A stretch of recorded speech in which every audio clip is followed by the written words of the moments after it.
Welcome in to another episode of the My Two Bits Gators Football Podcast. I am one of your hosts, Ben, joined as always by your other host, Mr. Randy. Randy, how we feeling tonight? Be feeling good, my man. All is well in the land. Hope everybody's safe in the state of Florida and beyond after the hurricane, after the tropical storm, after the flooding, and just looking forward to doing this episode with you. Yeah, absolutely. One day later than I guess you'd call our normal off-season cadence on a Tuesday here. Little scheduling conflict, though not due to the storm, but we are here and we are ready to talk to you about our episode tonight, which is going to be around our apprehensions and anticipations for the 2024 football season. So give you a little breakdown of what we're worried about, what we're excited about, and just kind of talk through that. Pretty simple, straightforward agenda tonight, but we will, as always, run through our intro, our mission, and our agenda here to get this thing going. So as always, our mission is to provide factual analysis of all things Florida Gator football. Our vision is to have unfiltered conversation around the product on the field, as well as recruiting and overall coaching decisions. Our analysis will be based on review of film, and while we will express opinion, that opinion should always be based in some form of fact. We will also evaluate strategy and tactics and discuss our observation of player personnel decisions as well as on-field execution. So our agenda for tonight is very straightforward. We will have our apprehensions for the upcoming season, our anticipations for the upcoming season, as you might have guessed from the title, and then we will wrap things up and sign off. Pretty straightforward. Sounds short and sweet, but we tend to talk on here, so it may not be quite as easy as all that. So with that, we will get things started straight away here and get into some of our apprehensions for this year. So we have each picked out 5 different items for each of these topics that we want to talk about in going through what we're concerned about first, and then of course what we're excited about. So I'll get us started off here. And the first thing that I want to look at for concerns or apprehensions for 2024 is something that Billy really preached about when he first came in and first talked about taking over the job in Gainesville, and that's organizational discipline. He really talked a lot about, this being at the forefront of something that he really wanted to make a priority at being just excellent in his time in Gainesville. And I would definitely make the argument that that has not been the case through 2 years as of yet. Not what I would call excellent. I wouldn't say it's been terrible, but I certainly wouldn't say it's been excellent. Far from it, honestly. Definitely a middle of the road is where I would put it. Now, when I'm talking about that, I mean on the field. Now, let me be clear. When we talk about off the field organizational excellence, I think or organizational discipline, I think it's been pretty outstanding. Right. And that goes to some of the things he's done with culture, some of the things he's done with building this program from the ground up and really, kind of changing the structure and just the way this whole thing is organized and built and really making about more than just the football program and kind of a whole, organizational tree that he's set up from the ground up in his structure. And that piece of it, we, as you probably well know, if you've listened to any previous episodes of this podcast, we are very big fans of. We think there's a real wisdom and excellence, frankly, in what he's done there. However, I can't say that I've seen that fully transmit onto the field yet. To a degree, yes, but not fully. So he talked about in the offseason, in the spring specifically, about the systems being built. And we've talked about this ad nauseum pretty much at this point. But we've talked about how that should allow him more time for many different things in many different regards. But one of the things it should allow him more time for is game preparation, right? And whether that's talking about play calling or whether that's talking about preparation for the little things, right? Getting the little things right, which is what organizational discipline should be all about, right? That's what that should allow for, is letting the head coach really focus in on the things the head coach needs to focus in on and not all of these system building elements, organizational building elements, structural building elements that he was having to focus on dealing with NIL, right? That he was really having to deal with in his first 2 seasons. So when you make a statement like that, Billy, you've opened the door for us to say, okay, you better get it right. And frankly, he better have gotten it right anyway. But he put even more pressure on himself, in my opinion, to get it right. So the question is, it should be better, but will it be? And that's really what I'm asking. So I think there are some other factors that are working to his advantage on this. The new coaching rule, right? We mentioned this, I think, at one point in a previous episode that allows now for analysts, right, to be not only practice player coaches, but also on the field coaches, i.e., Joe Houston, special teams. Can we count to 11? Let's find out. Um, we now have somebody who gets to do it for us on the field, so we better be able to count to 11. Um, we weren't going to give him a pass on that anyway, but we damn sure aren't now, right? So that really better get in line and be right as an example. As I already mentioned, culture has continued to grow and improve. And this has to now start translating onto the field, though, like we talked about, right? It has to translate into execution, at least to some extent. Now, I would argue that it has happened to a degree already in terms of leadership, right? In terms of team togetherness, we've seen that for sure. But it has to go beyond just those things. It has to go just beyond leadership and the team playing as a unit and things of that nature. It has to go into getting things right, right? Executing at a high level consistently, game in, game out, play in, play out, right? Over and over and over again, that repeated consistency of executing at a high level. And for what it's worth, I think the culture that he's trying to build can absolutely do that. I think that's one of the things that it's really meant to accomplish and can accomplish when it's done right and done at the highest level. But it has to be done at the highest level in order to do that. And I think that's what we have to start seeing evidence of this year. Now, am I calling for that 100% of the time? No, of course not. But we have to see it more consistently than, in my opinion, what we've seen evidence of on film thus far. Got to cut down on some of the other things that I think you're about to talk about in regards to penalties. But that's all part of it, right? All those things factor in. So that's a concern of mine. I don't know that I'm going to see it improve to the level that I feel it needs to. I'm hopeful, but it's a concern. So that's where I'll leave that one, and we'll turn it over to you to talk about some of those penalties.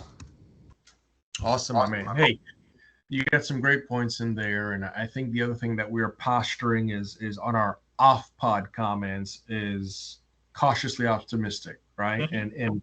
And here's the thing, Gator Nation, when you look at this pod and the way that B and I structured it came down to, well, we had issues, we had concern. How do we do that, right? It's almost like if you're in a conflict and you've got to present good news and bad news, which one do you want first, right? So trust me when I say we're going to end on a positive note, but we've got to get some of these concerns out the way first. That's right. Boiling down to procedural penalties. Procedural penalties, I tell you what, if there was an Achilles heel outside of execution and outside of some other things that we'll talk about later, procedural penalties really did us in last year. So a couple notable things. I'm not going to go through everything and kind of put people through more scar tissue and bring back some more post-traumatic stress. But at the end of the day, we do remember 2 number 3s on special teams, right? Why was that? Typically, it's okay, two number 3s on special teams. Well, guess what? The way that it was done, again, the timing of it, not ideal, right? In that possession specifically, Utah retained possession of the football and scored a touchdown. Yep. So that really put us in the hole there. So again, it's just a momentum killer. It's a morale killer, not just mentioned putting you behind the scoreboard. The other thing, when you look at that, going to the Kentucky game really stood out to me for a couple of reasons. We really had a lot of flaws in that game. But more specifically, I'll point out Florida was flagged 10 times, 86 yards. 10 times, 86 yards, one of our highest laundry games. More procedural issues on the offensive line of the football in short yardage situations. Now, here's a bone-breaking fact out of that. Out of those 10 penalties, 6 of those penalties on the offensive line. Okay? Offensive line. False start. We had to delay a game in there. We had a play call come in late, talk about timing, this, that, and the other. Okay, fine. The other thing of those penalties, when you look at those 6 penalties on the offensive line, specifically in that game, in those possessions, that forced 4 punts. Can't do it. You just can't do it. Okay? Ben, love your point on organization. So here's the thing. When it comes to that, Billy's big thing is what? Systems, organization. Well, guess what? In year 3, the system should be there. The organization should be there. What else comes with systems and organization? Accountability. And here's the other thing as well. When you look at procedural penalties, that's just flat out coaching and discipline. Period. Period. No ifs, ands, or buts about it. The other thing the point that I love that you made there, that was a great tie-in, is when you look at the additional coaches on the field, that's added accountability. That's increased eyes on the field, seeing what's going on. If they're living that out and working that out through practice, imagine what's going to happen and how that's going to translate on field. Again, it's still a concern. We got to make sure we clean it up. Because arguably, if some of those penalties don't happen, if some of those mental lapses and freezes don't happen, that really puts us in a much different position on the field, especially when it comes to the flow of that offense, because a lot of those procedural penalties happen on the offensive side of the football. Very, very key. So one of the main things I'm concerned about is procedural penalties. Do we really clean them up this fall? Yep. It's definitely something that's got to happen.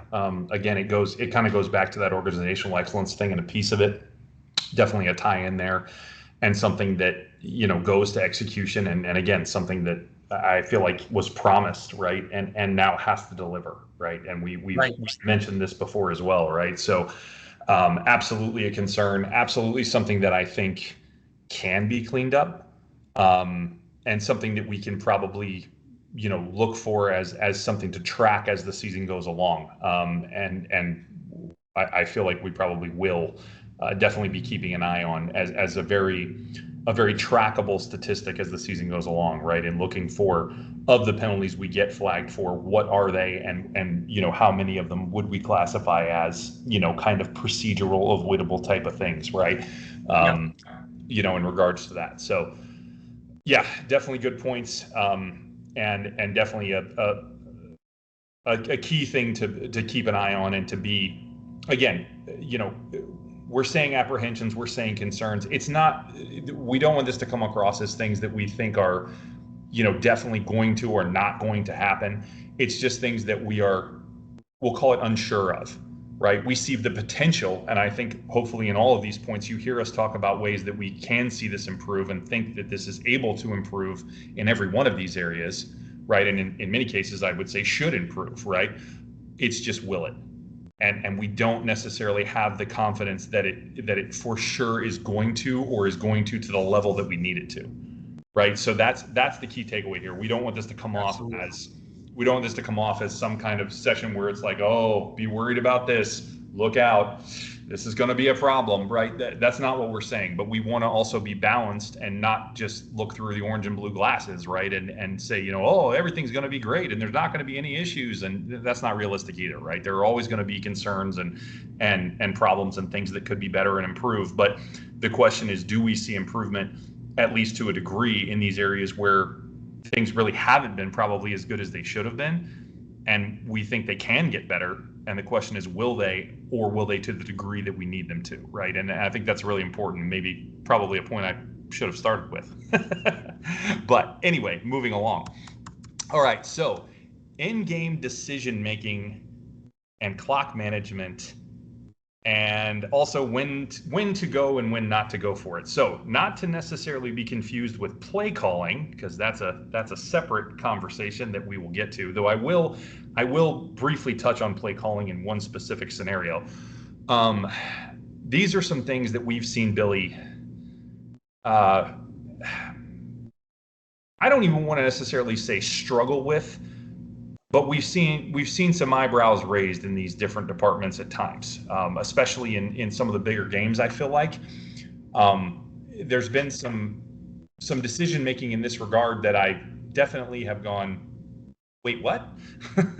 So these are definitely some things that we're going to keep an eye on, and that we do have concerns about. Are they going to get, I guess I'll say, cleaned up or maybe changed in the approach in certain areas? So just some examples. Too many drives at the end of halves that we've started with a run. So here's the play calling piece. that I'll talk about. And then, depending on if the run works, we'll go into a 2-minute offense. Well, why? Why would you need a run play to be successful to decide whether or not you're going to go into a 2-minute offense? Why can't you just go into your 2-minute offense? Why is the success of a first down run play predicate you going into a 2-minute offense or not? Because I have absolutely seen evidence of a run play going for, I don't know, call it 7+ yards on first down, and then we'll go into a 2-minute offense versus if it gets 3 yards, we just shut it down and take a knee. That has been evidenced on film multiple times at the end of halves in, relatively close games, or call it games where you're competitive in one way or another, whether you're winning, losing, whatever the case might be. And depending on the success of that first down run, and it's almost always a first down run in that situation, inside of 2 minutes or right around 2 minutes, that's what starts the 2-minute drill. Huh?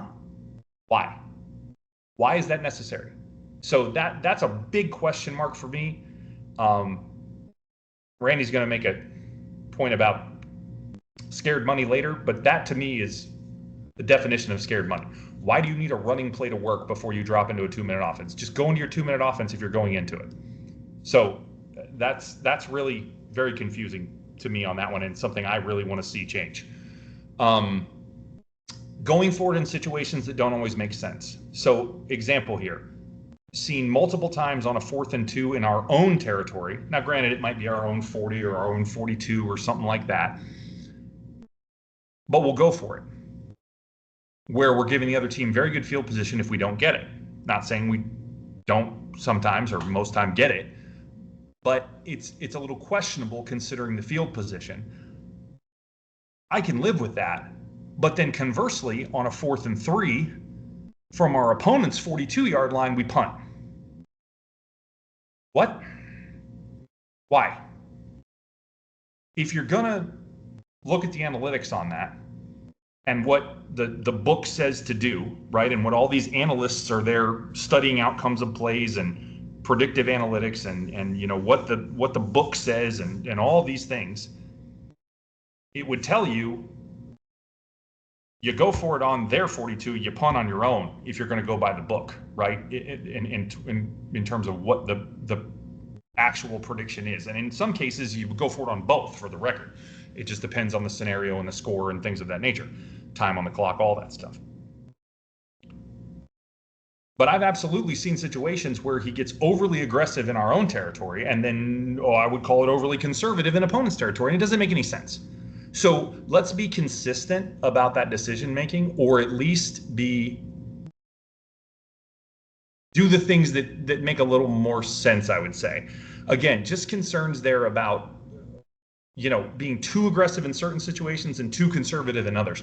I don't mind a little, leaning more into the aggressive side a little more if that's the way we're going to be. But let's not go way outside the lines on both sides, I would say, in those situations. That's where my concern lies in what we've seen there.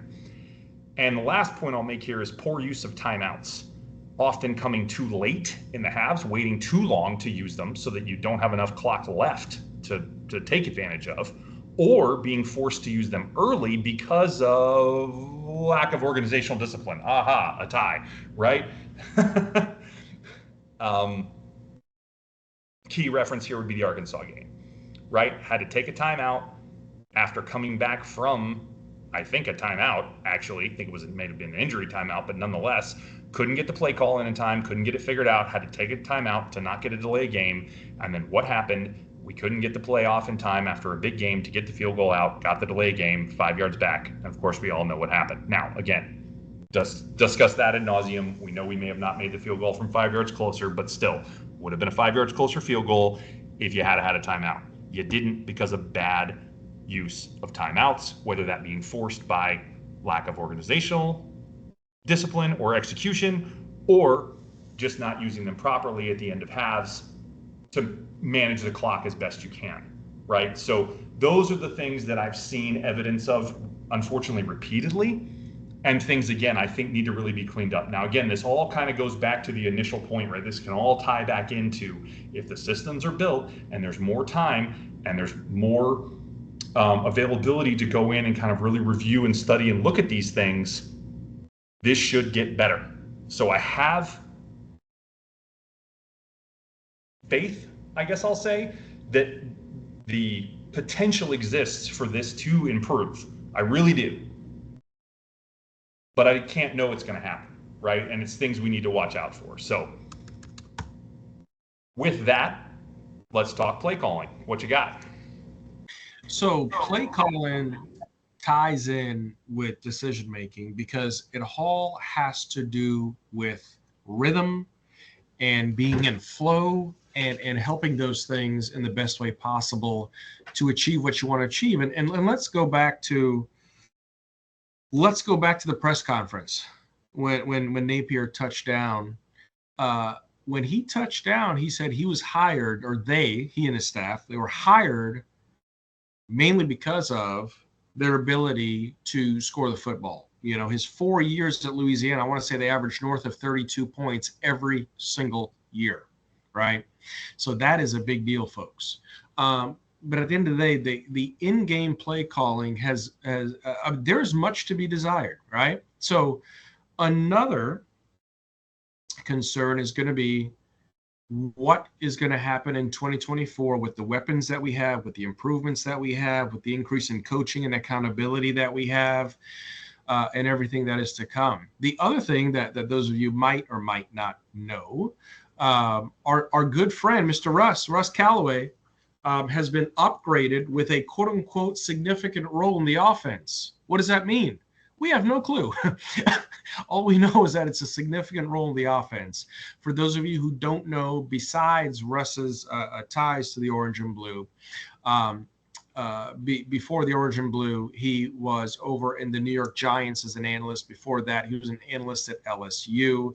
Before that, he was an offensive coordinator at Samford in 2016, who actually did very, very well against FSU in that season, put up a very good game, a very good air raid attack against a very good Florida State defense back then. But either way, what does that mean for the Gator offense? Because you would think if all those systems are built, like Napier said, and like B mentioned, all the other things are where he needs them to be organizationally, then he should have more time to make sure that he develops more comprehensive and more dynamic play calls. Okay. The whole scared money don't make money. We heard it. It sounded great. It sold some t-shirts and some banners. Really haven't seen it. Right. And so the aggression, when it comes to the play calling, when it comes to Mertz, was Mertz comfortable? Was he trying to shelter Mertz, protect Mertz a little bit, get him comfortable? Sure, we can say that. We know the downfield wasn't at what we thought it was going to be. Right. And we'll speak to that later on. Pop passes, screen passes. Right. B mentioned it earlier, calling timeouts too late, interrupting the flow of the offense, not calling them soon enough, especially when you look at the games that we had last fall and a 2-minute offense that, well, we kind of didn't have one. So we couldn't really, finish off the half with some momentum in a good way. I mean, take a risk, throw the ball downfield, whatever again, calculated risk, people. I'm not saying just go out there and sling it. So that's a big difference. You look at our scoring average, right? Our first 3 games against power conference oppositions, right? We're looking at about 15 points a game. And then everyone remembers our 22-point dud at home against Charlotte. That was like, holy smokes, what just happened there against Charlotte? All right. We're supposed to do a little bit better here against a very lesser opponent. Right. And then the other thing that you had is on the second half of the season, we know what happened in the last 5 games, but the Gator offense surpassed the 30-point mark in 5 of its last 7 games. So it's there. But when it comes to the play calling, I think the one thing that Billy needs to improve on, besides getting Russ more involved and utilizing some of those weapons, and like we discussed before in previous pods in year 2, we believe those weapons are going to open up that book a little bit more. Great. But I'm going to call it this: avoiding predictability. and I'll give one specific reference, B, to this, is during the Missouri game, when you look at that last drive that Florida scored on, Billy decided to embrace conservative play calling, right? Which kind of, kind of hurt us in the end. But, we started the ball, our own 38-yard line, and there was a roughly about 4.5 minutes left in the game. We ran the ball well right at Missouri. We had early success, but if you remember that game, we did not throw a single pass during that drive. It was just run, run, run, and we drive the ball to, I want to say, their 18, 19-yard line. Okay, great opportunity to throw the ball after we've run, run, run, run, and thinking that, okay, guess what? They're going to anticipate run. What would a defense do if they're anticipating run? There's this thing called loading the box. Mm-hmm. So if you load the box, you kind of keep them honest, right? Even a screen pass, right? You allow a screen to happen, but guess what? The path of least resistance happened. It was calculated, and Missouri just dictated us at the line of scrimmage. Right. And people might remember this, but in that game specifically, we did not play a terrible game. We had the opportunity to win that game. Yes, I know Mertz went down, broke his collarbone in that famous hit. Right. But at the end of the day, it's not to say Max Brown came in there with absolutely no ability, no confidence to be able to throw the ball or shake it up a bit, not just continue to run and run and run and run and essentially wave the right flag. So the predictability, and that goes a lot with what you mentioned your earlier point, being the in-game decision-making. A lot of times it just seems like, okay, the other team's defense aren't really that good. It's just that Billy's MO has been that very much predictable. So my concern for this fall is, can we avoid the predictability of the rhythm and the sequence of the play calling? Can we not run on 3rd and 8 between the 40s?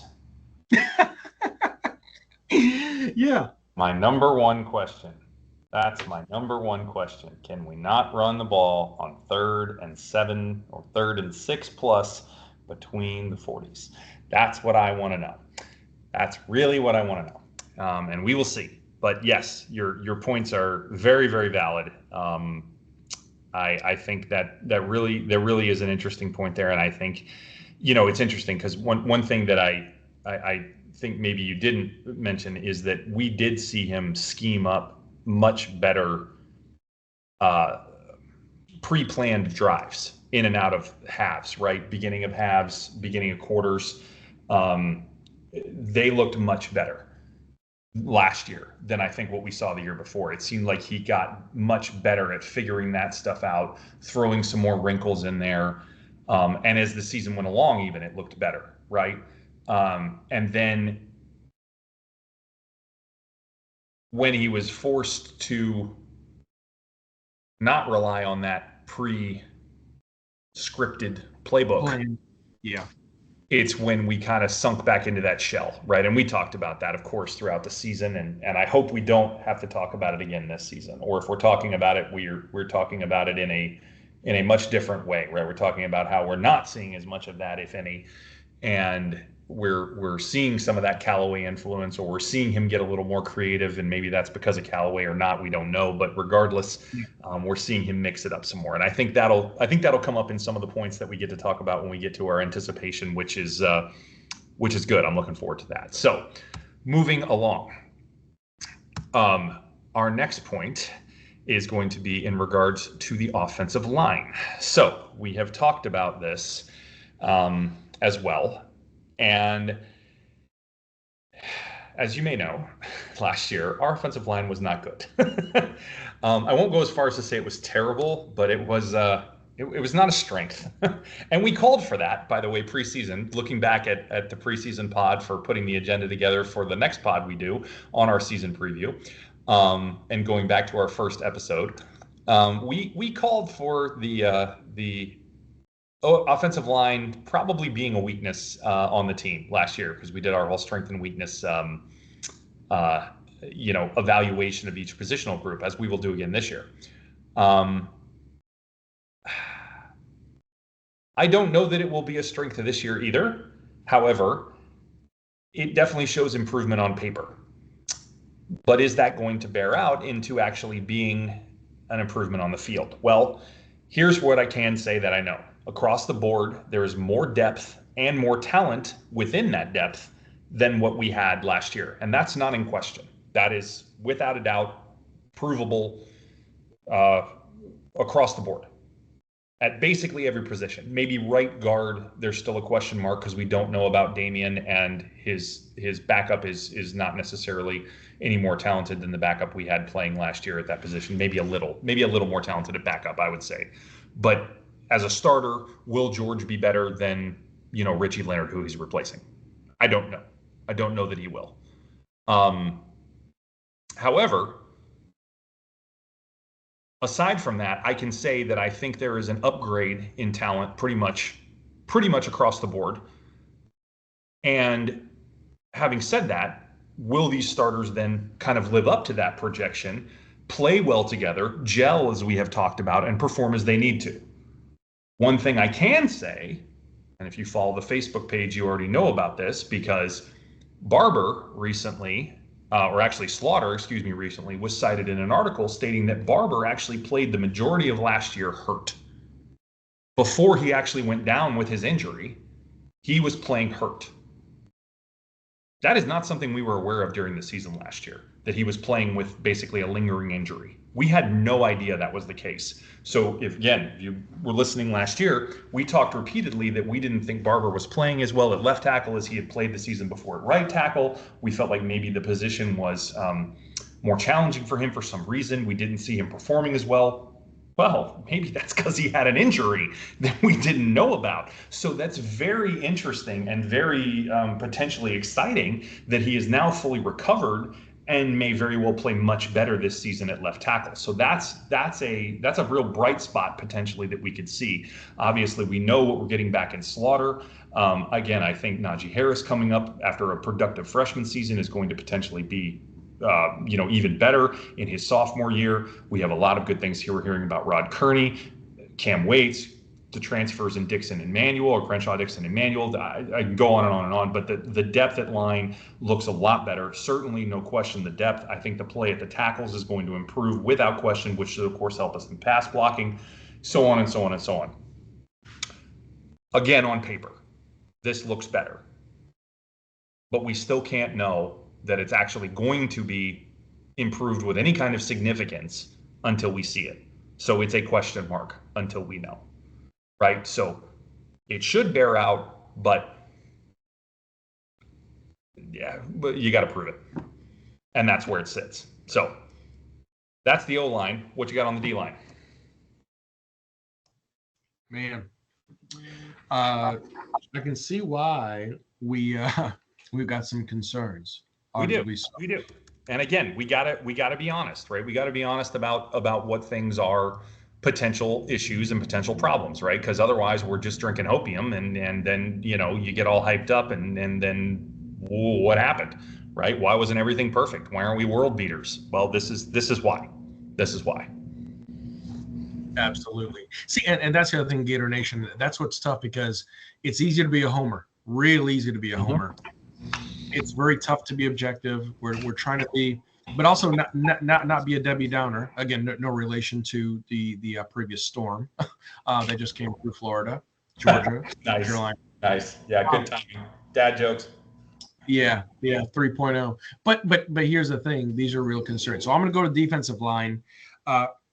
Here's the thing. On the D line, you would think with a coach named Sean Chaos Spencer, that exactly would be what the D line is, right? They would play wild, and I've called this for a while. Play free, play open, right? But here's the thing: we just never really saw it develop. Now that D line that we had last year, all respect to them. There were some injuries, there were some inconsistencies. But the one thing that I really enjoyed seeing is hearing these players talk about Gerald Chapman. Gerald Chapman brings a no-nonsense approach when leading this position group. right? Yeah, Before that, take your head off if you talk anything about it. pretty much, right? Hired from Tulane, right? After we know what happened with Coach Spencer, Coach Chaos, right? Went over there to Florida West. That's fine. It is what it is.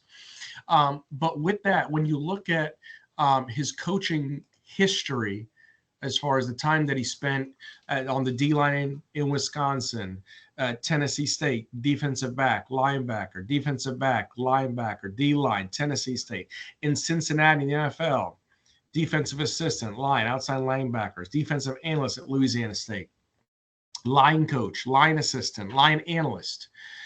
This guy, not to mention his intensity, and that's why I enjoy about him, is the no nonsense approach.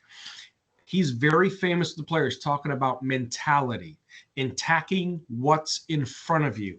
How do you get to your man? How do you disrupt that line as much as possible? So it's not just about the strength. It's not just about the conditioning, which we'll get to, the position, but in addition to that, he's getting into their heads and talking about the mindset that they have to play in the trenches at that high level.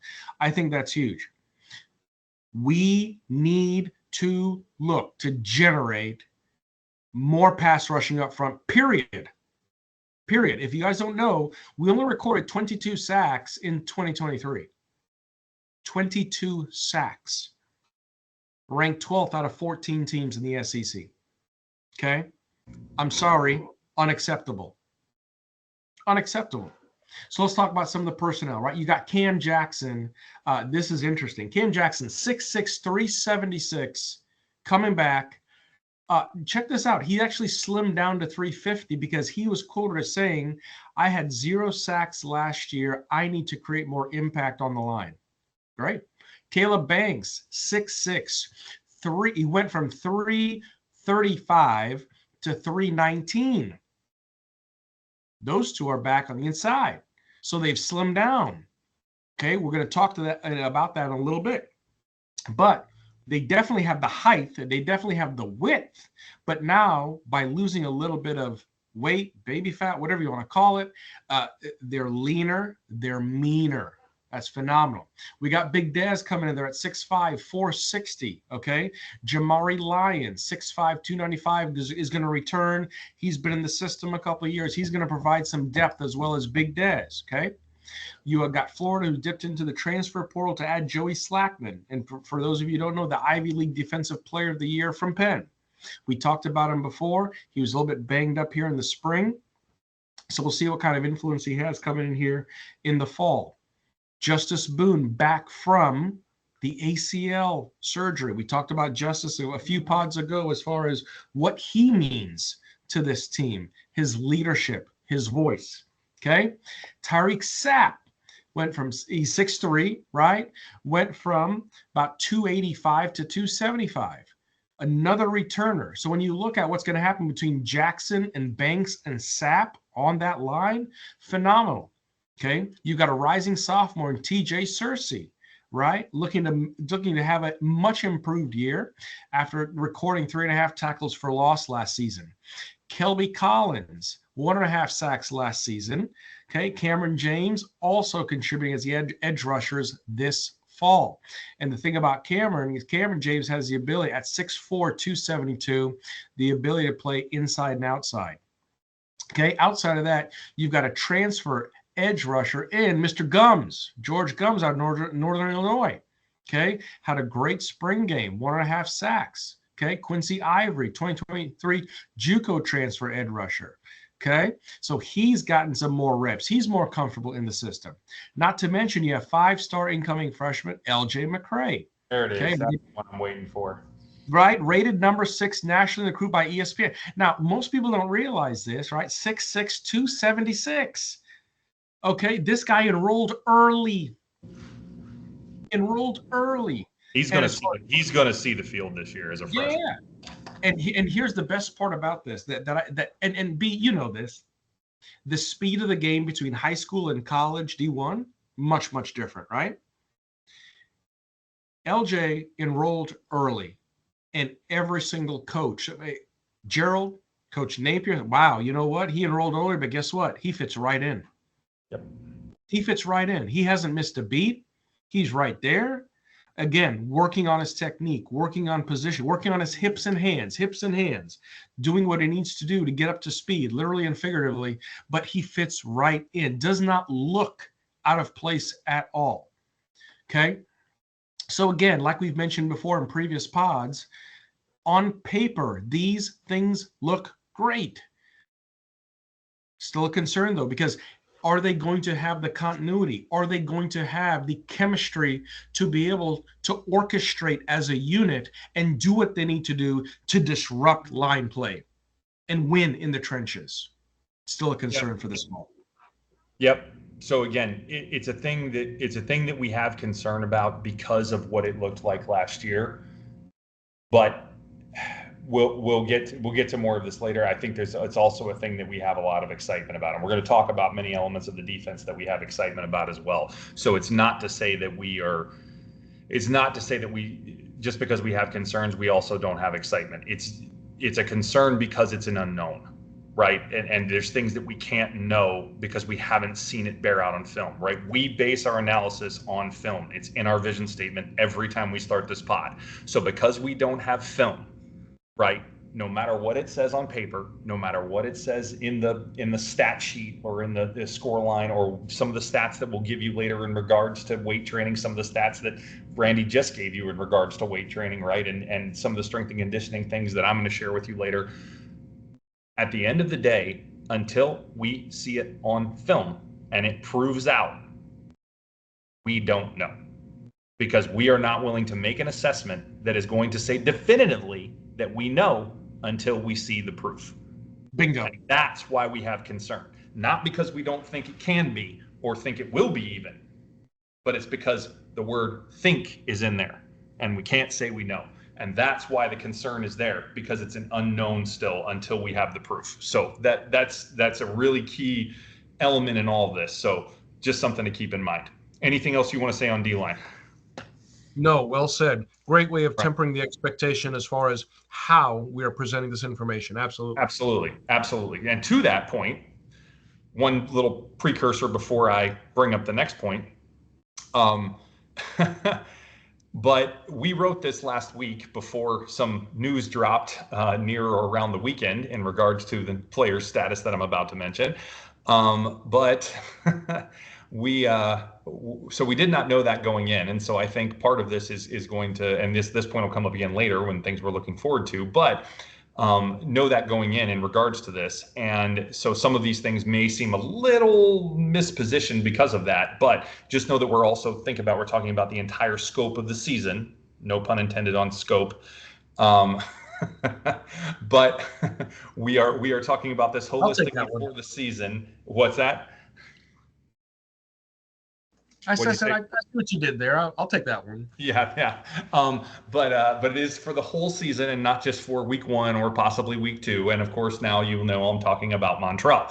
So the question here is, for the next concern, Montrell holding the lion's share of the carries, and it's really in regards to the offensive line. So I have no qualm with Montrell holding the lion's share of the carries. He's by far the most experienced back, by far the best back in pass protection, which is where, of course, some of the concerns lie if he does not play against Miami, which unfortunately I'm feeling like it's more and more likely that he won't. However, whether he does or doesn't, going forward for the rest of the season, it's clear that he is at least planned to be the bell cow back, right? That's been discussed very directly by all the coaches.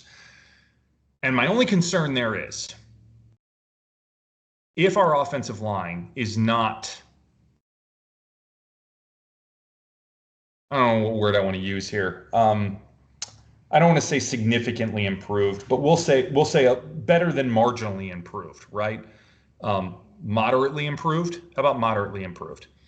If they're not moderately improved over last year, I have concerns about Montrell being the bell cow back in this offense, and this is why.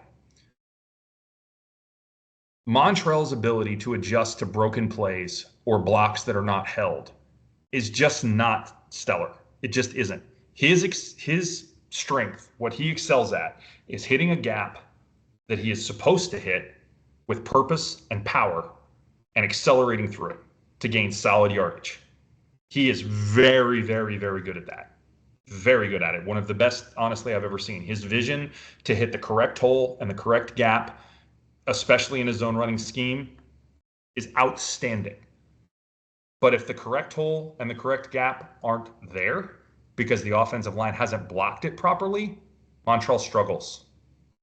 He's not the best. He tends to get a little jammed up in the backfield, get minimal gains for minimal yardage, and really not be able to go much of anywhere. His improvisation is not the best. It just isn't, right? Just calling it like it is, not trying to take anything away from Montrell. I think he's an outstanding running back. I wish him nothing but the best this season and beyond. I really like the kid, and I think he's been a great representation in the 2 years he's been here so far, and I hope he continues to be this year. Hope this knee thing is super minor, and hope he is back from Miami. But if he's not, hope he's back for, every game after and has a great season. But again,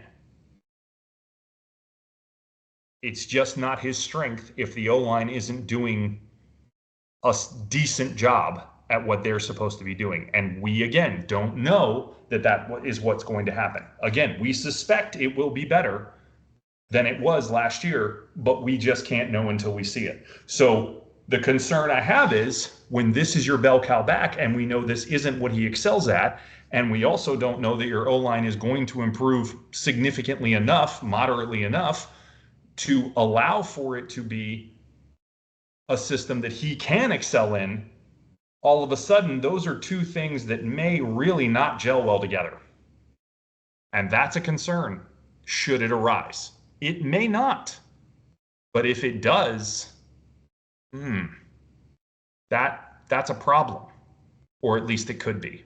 So that is a concern that I have and have had ever since I heard he was going to be this, lead back, right? That Webb or Ball or Daniels or whoever backs him up, or all three of them, which we'll talk about later,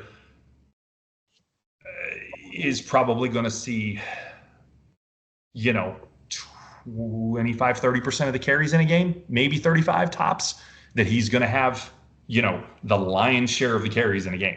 Very much the number one back. Not going to be a 50-50 split like what we were seeing last year with thou who shalt not be named. I could start coming up with some creative names, but I'll keep it nice. So with that, let's move on to the next point, unless you have any thoughts you'd like to add. No, great points on Trell. He's a class act. He's a leader. He handled the situation with the name that we shall not name so well. So well. After being roommates with that said player for 2 years and showing him ropes and like literally living life, he improved with his hands. He improved with his blocking. He improved in so many ways that he needed to do whatever he needed to do, and never complained about splitting time in the backfield. So kudos. Yep. For sure. Yep. All right. So moving along. All right. Let's look at Mertz looking deep. Yes, indeed. Mertz deep, kind of those are two things that do not find themselves in the same sentence with regards to our Graham Cracker. So let me just kind of give a quick summary of last fall for Graham Cracker. 2,903 yards, 20 touchdowns, 3 interceptions, 72.9% completion percentage. Yes, sir. Interesting. Very good. So by just the black and white of it, you're like, man, that seems like a pretty solid year, right? If you're just looking at it on paper. And only 11 games. That is correct, sir. Of course, he did not play in our last game because of that broken collarbone. 263.9 yards per game. Now, here is a unique stat on that. As far as passing yards per attempt, you think, okay, based off 2,900 yards, 20 touchdowns, 3 interceptions, almost 73% completed passes, that would probably average out to somewhere about closer to 35, 36, 3,700 yards, right? Passing yards per attempt. You'd think, okay, based off that number, we're looking in the high sixes, low sevens. No, not really. 8.1 passing yards per attempt. Yep. A lot of people are, we talk about eyebrows raised. You mentioned that earlier, B. A lot of eyebrows raised on that. The other thing that was not ideal for Graham Cracker is the sack count. And you mentioned it earlier with the offensive line as far as time to throw the football. I mean, we talked about that last season regarding some of the hits that he took. Folks, Graham took 31 sacks last fall. 31. Okay, just let that sink in for a moment. 39 of Mertz's 358 passing attempts were for 20 yards or more. 39 out of 358. Okay, a little bit of a what do we call that? A discrepancy there, B. Right. Mm-hmm. What's that? It's just over 10%, right? That's about 12%, right? If I'm doing the math right in my head. You're shaking out at 10.89, 10.9. All right, so 11. I was close. Right? Yeah, very close. Very close. You got it, B. Of those, right? Of those 39, he completed 16. Yikes. 16 at just a shade over 41%, right? So his average depth of target, DOT, 6.79 yards. So 6.8 yards. Right?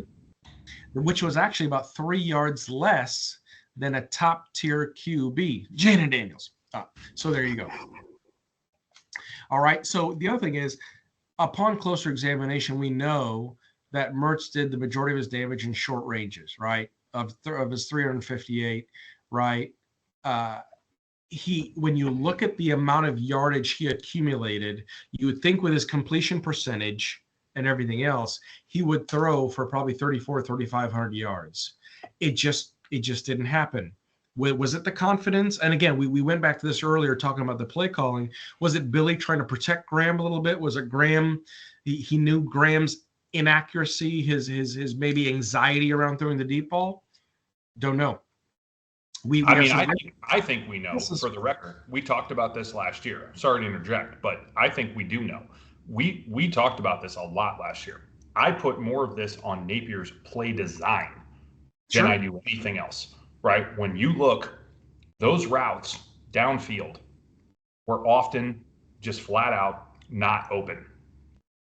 They were just not there.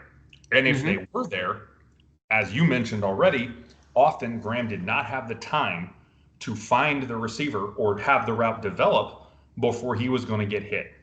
So between the lack of time he had to get the ball off on a longer developing route downfield, or just the straight go route being covered, shocker, because it was coming pretty much every time we were in 12 personnel. Just about. And everybody knew it. There wasn't a whole lot open downfield. Or if it was open, once again, we didn't have time to throw it.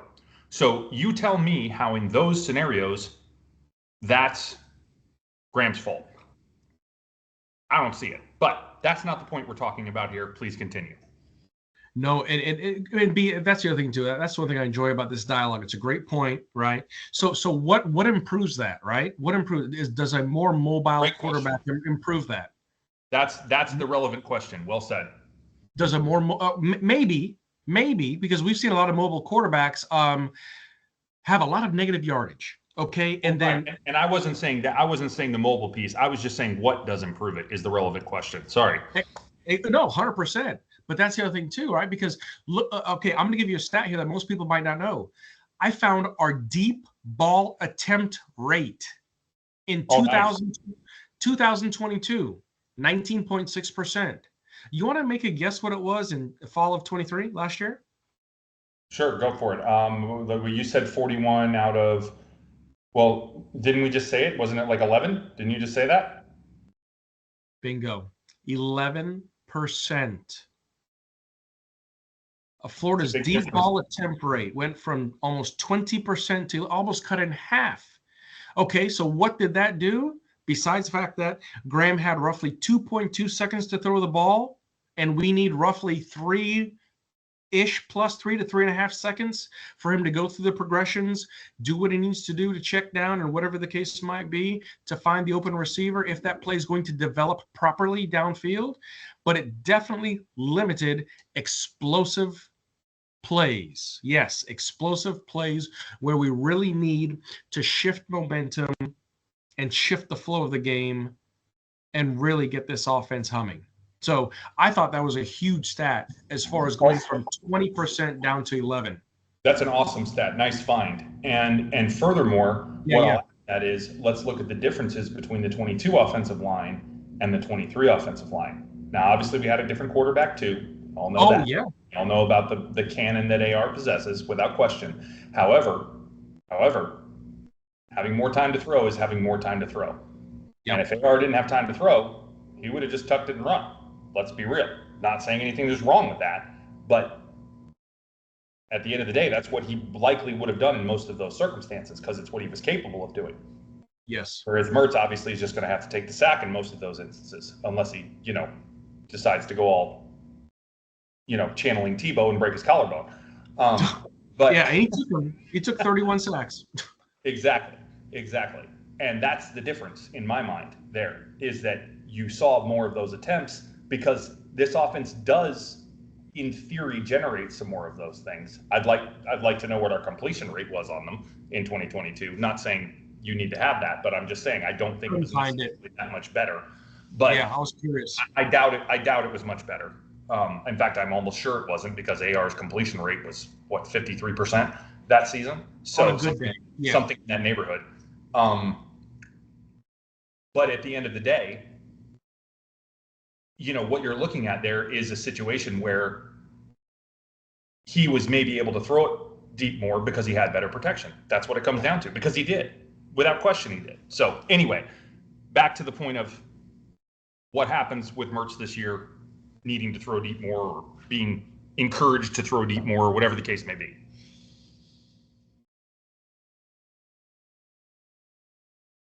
Well, and the other thing too that I'll add to that is, and those of you might remember, Graham made a very conscious decision to return because he felt like he owed it more to Gator Nation. He owed more to the University of Florida. He owed more to the fans. He enjoys playing in the swamp. He's having the most fun he's ever had playing football. I think that's based off the fact that he's never had to shovel sunshine. But outside of that, we know the leadership qualities. We know the type of young man that he is. And if all those other things are going to translate the way they're going to translate to, well, we'll talk about this later, in the offense, year 2, more comfortable, more weapons, more familiarity. Those are good signs. But again, does he get anxious throwing it deep? Does Napier see that? Do we try and protect him of that? And does that limit our explosive plays in the air raid in the passing game? Well, and I'll pose a question to you. So based on all this that you found, let's say our O-line protects better. Okay, hypothetically, right? Again, we don't know, but hypothetically, let's say they give him more time. Okay, let's put that as a parameter around this. He's being coached that he needs to look deep more often. What does that do to him psychologically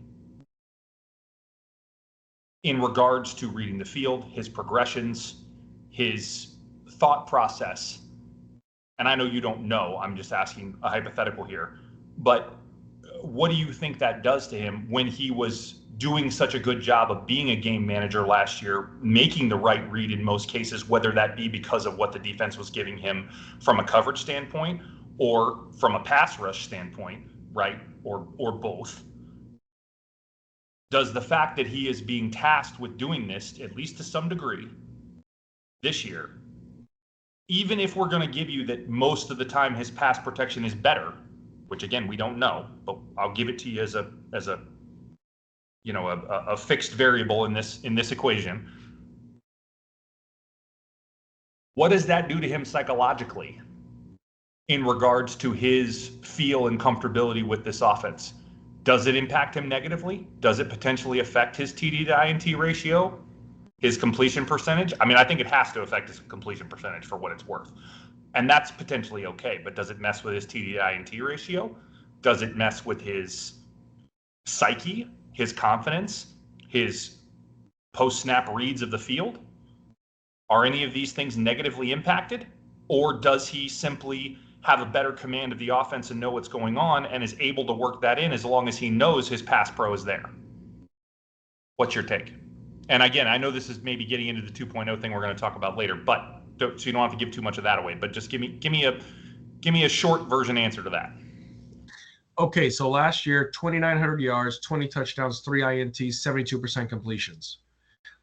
If that changes this fall to 3,700 yards completed, 27 touchdowns, 8 interceptions on, say, 68% completions, instead of 263 yards a game, he's at closer to 290, 300 a game. Okay? Oh, yeah. And there's 2 or 3 more wins on the season. Like, we're good. I think that's what's. Oh, yeah. Yeah, we're good with all that. That's all fine. That's wonderful. I think that does. It's a good thing. It's a good thing for us. So you see positives in it. You don't see negatives in it. I do. Let me rephrase that. I see both. I see positives and negatives.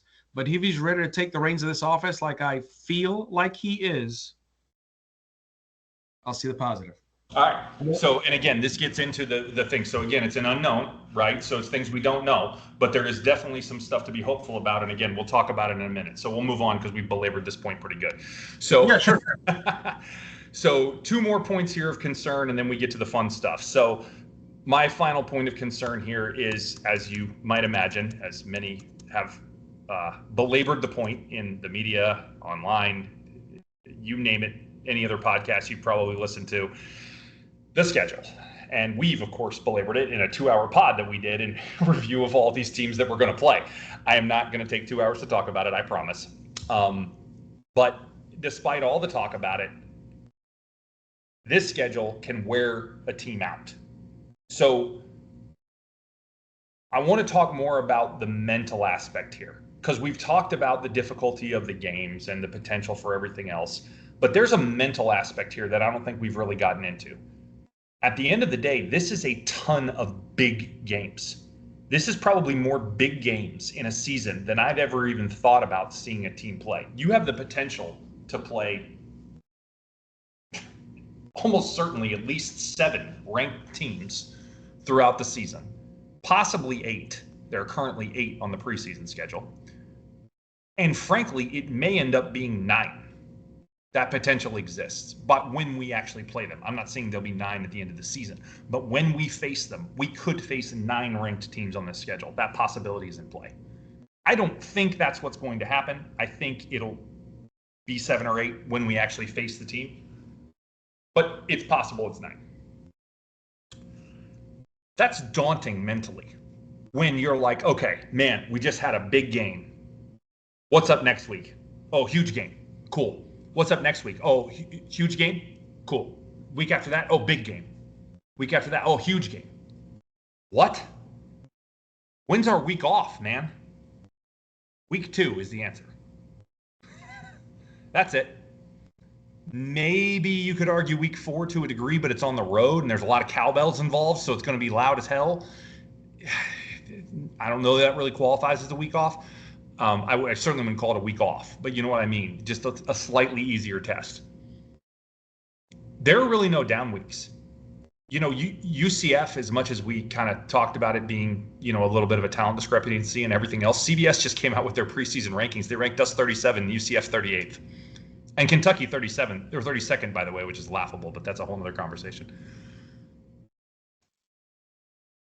There's no down games here. None. Except for Sanford. That's it. It's the only one you get. 11 of the 12 are challenging games. CBS recently came out with an article. You can read it online if you want. Ranking our schedule to be the hardest of the 21st century. And they took into a bunch of data, a bunch of analytics. They factored in all kinds of, they actually listed the top 6 and went back and reviewed them from the century so far. So basically quarter of a century. And this is the hardest schedule per their rating of the 21st century. And for what it's worth, I think they're probably right, because I've never seen that I can remember in my lifetime, and I've been watching college football since I was about knee high to a duck, a Power 4, now Power 4, not Power 5, team that has played 11 Power 4 teams in a year. I just don't ever remember it happening. And it's not in any of those other top 6, for the record. The closest is 2. Or, excuse me, 10. 2 non-Power 4 teams is what I meant by that. So, having said all of that, here's the bright side. As daunting as this whole thing is, from looking at it, I will say that it's likely that all of these teams are not likely to finish as good as they're projected to at the start.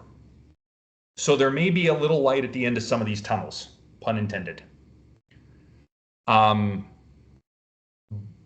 But the downside of that is that it also means some of these teams are likely to be better than we think they are too.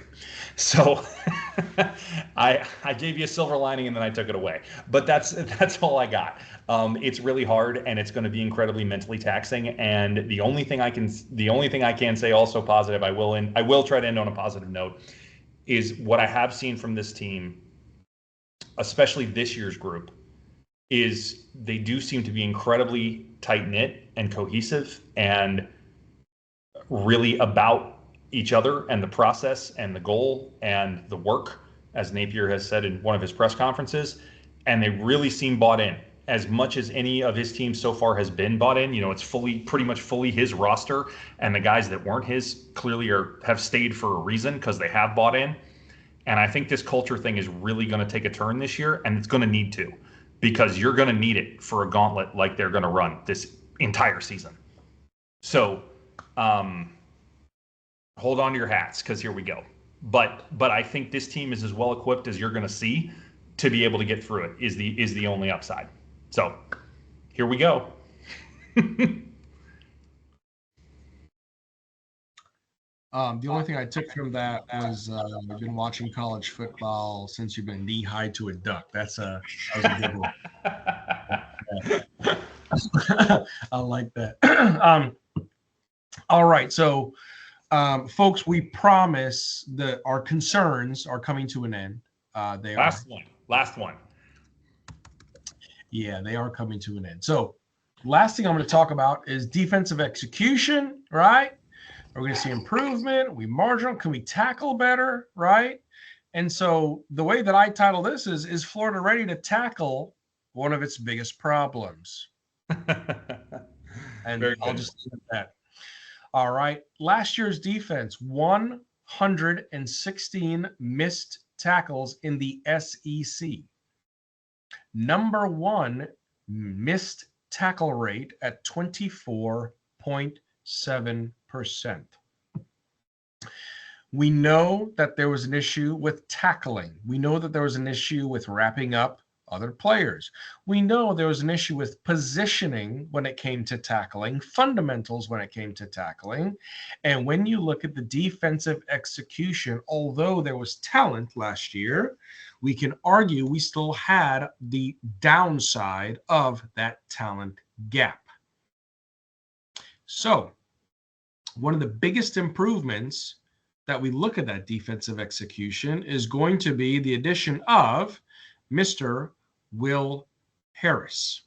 So for people who don't know, Will Harris comes to us from, by way of the LA Chargers, Washington Huskies, so on and so forth. But circa 20 years ago, Will Harris played for Pete Carroll at USC. And Will Harris had a series of violent hits in his day. And not to mention, Will Harris still looks like he could put on some pads and go out and hit somebody right now. And in fact, he did in practice. And in fact, he did. First day of spring practice, Will Harris walks out onto the practice field. He's padded up. He just looked at Jordan Castell, the rest of that secondary, and said, "Bring it on. You're not going to hurt me." Castell on record says, we're all looking at him like he's crazy, like, "Coach, we're not going to hit you." He said again, "Bring it." Unbelievable intensity when it comes to tackling side of the football. So from that point, defensive execution. Will tackling be better in lieu of tackling drills? I would like to think so. Positioning, mental mindset, accountability. Will those things be better? I would like to think so. Again, on paper, it looks like it will be improvement, but it is still a cause from concern. The other thing that's interesting about the way that the defense played last year is from a position, from a scheme standpoint, we just did not quite have certain people in the positions that we needed them. The other thing that I will say, when looking at that missed tackle rate, some of our some of the players that led categories in missed tackles, just want to let you know, 3 of them are no longer with the team. Heyo. Coincidence? You're welcome. You're welcome, Florida West. You're very welcome, Florida West. And Coach Elko, have fun with that. The last thing I'm going to mention to this when it comes to defensive execution, again, tackling is fundamental from Pop Warner, high school, all the way above.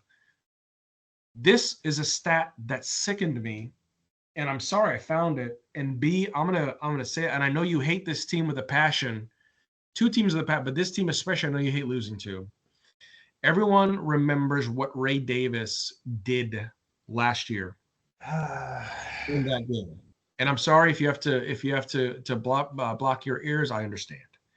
Ray Davis ran for 280 yards against Florida last year on Kroger Field. Okay, fine. So be it. Breakout game, fine. The thing that I did not appreciate is the fact that out of those 280 yards, 214 of those yards came after the first contact or the first hit. 214 after. I'm gonna let that sink in a little bit. Yeah, so again, I think we had, if memory serves, we had 19 missed tackles in that game. You know what? Your memory does serve you fairly accurate. I had 18 for the record in that pretty close. Game. Pretty close. No, you're good. You're good. I know that was a tough pod. That was a tough pod last year. Yeah, it was. But that's the thing. Defensive execution starts with the fundamentals. This year, we got Big Papa Ron, overlooking AA, the young prodigy. Of course, we talked about the different things with Will Harris. We talked about what Gerald's going to do up front. But at the end of the day, will all of these things equate to, again, the organizational piece, does it equate to coaching these players up in a more different fashion, more accountability, high-level mindset, getting into their minds, getting them good and ready? Again, as much as I'd like to say, yeah, it's going to be better. Yeah, it's going to be better. Yeah, it's going to be better. It's still a cause for concern, and I'll leave it at that. Yeah, absolutely. And for the record, I do think we are in agreement, and we're going to talk about it later, that we are going to see some level of improvement here. We're really quite confident we're going to see some level of improvement. The question is just how much, and will it be enough? How much? Mm-hmm. And will it be enough, right? Those are kind of the key things. Like, will what we're going to see be enough and take the steps that it needs to take, again, against this gauntlet of a schedule, in order to make the difference that it's got to make for us to improve and be the team that we need to be. So with that, let's get on to the fun stuff and what we are anticipating for this season. So with that, let's get into your first point and talk about Mr. Graham Mertz and what we are looking forward to with him going into this year.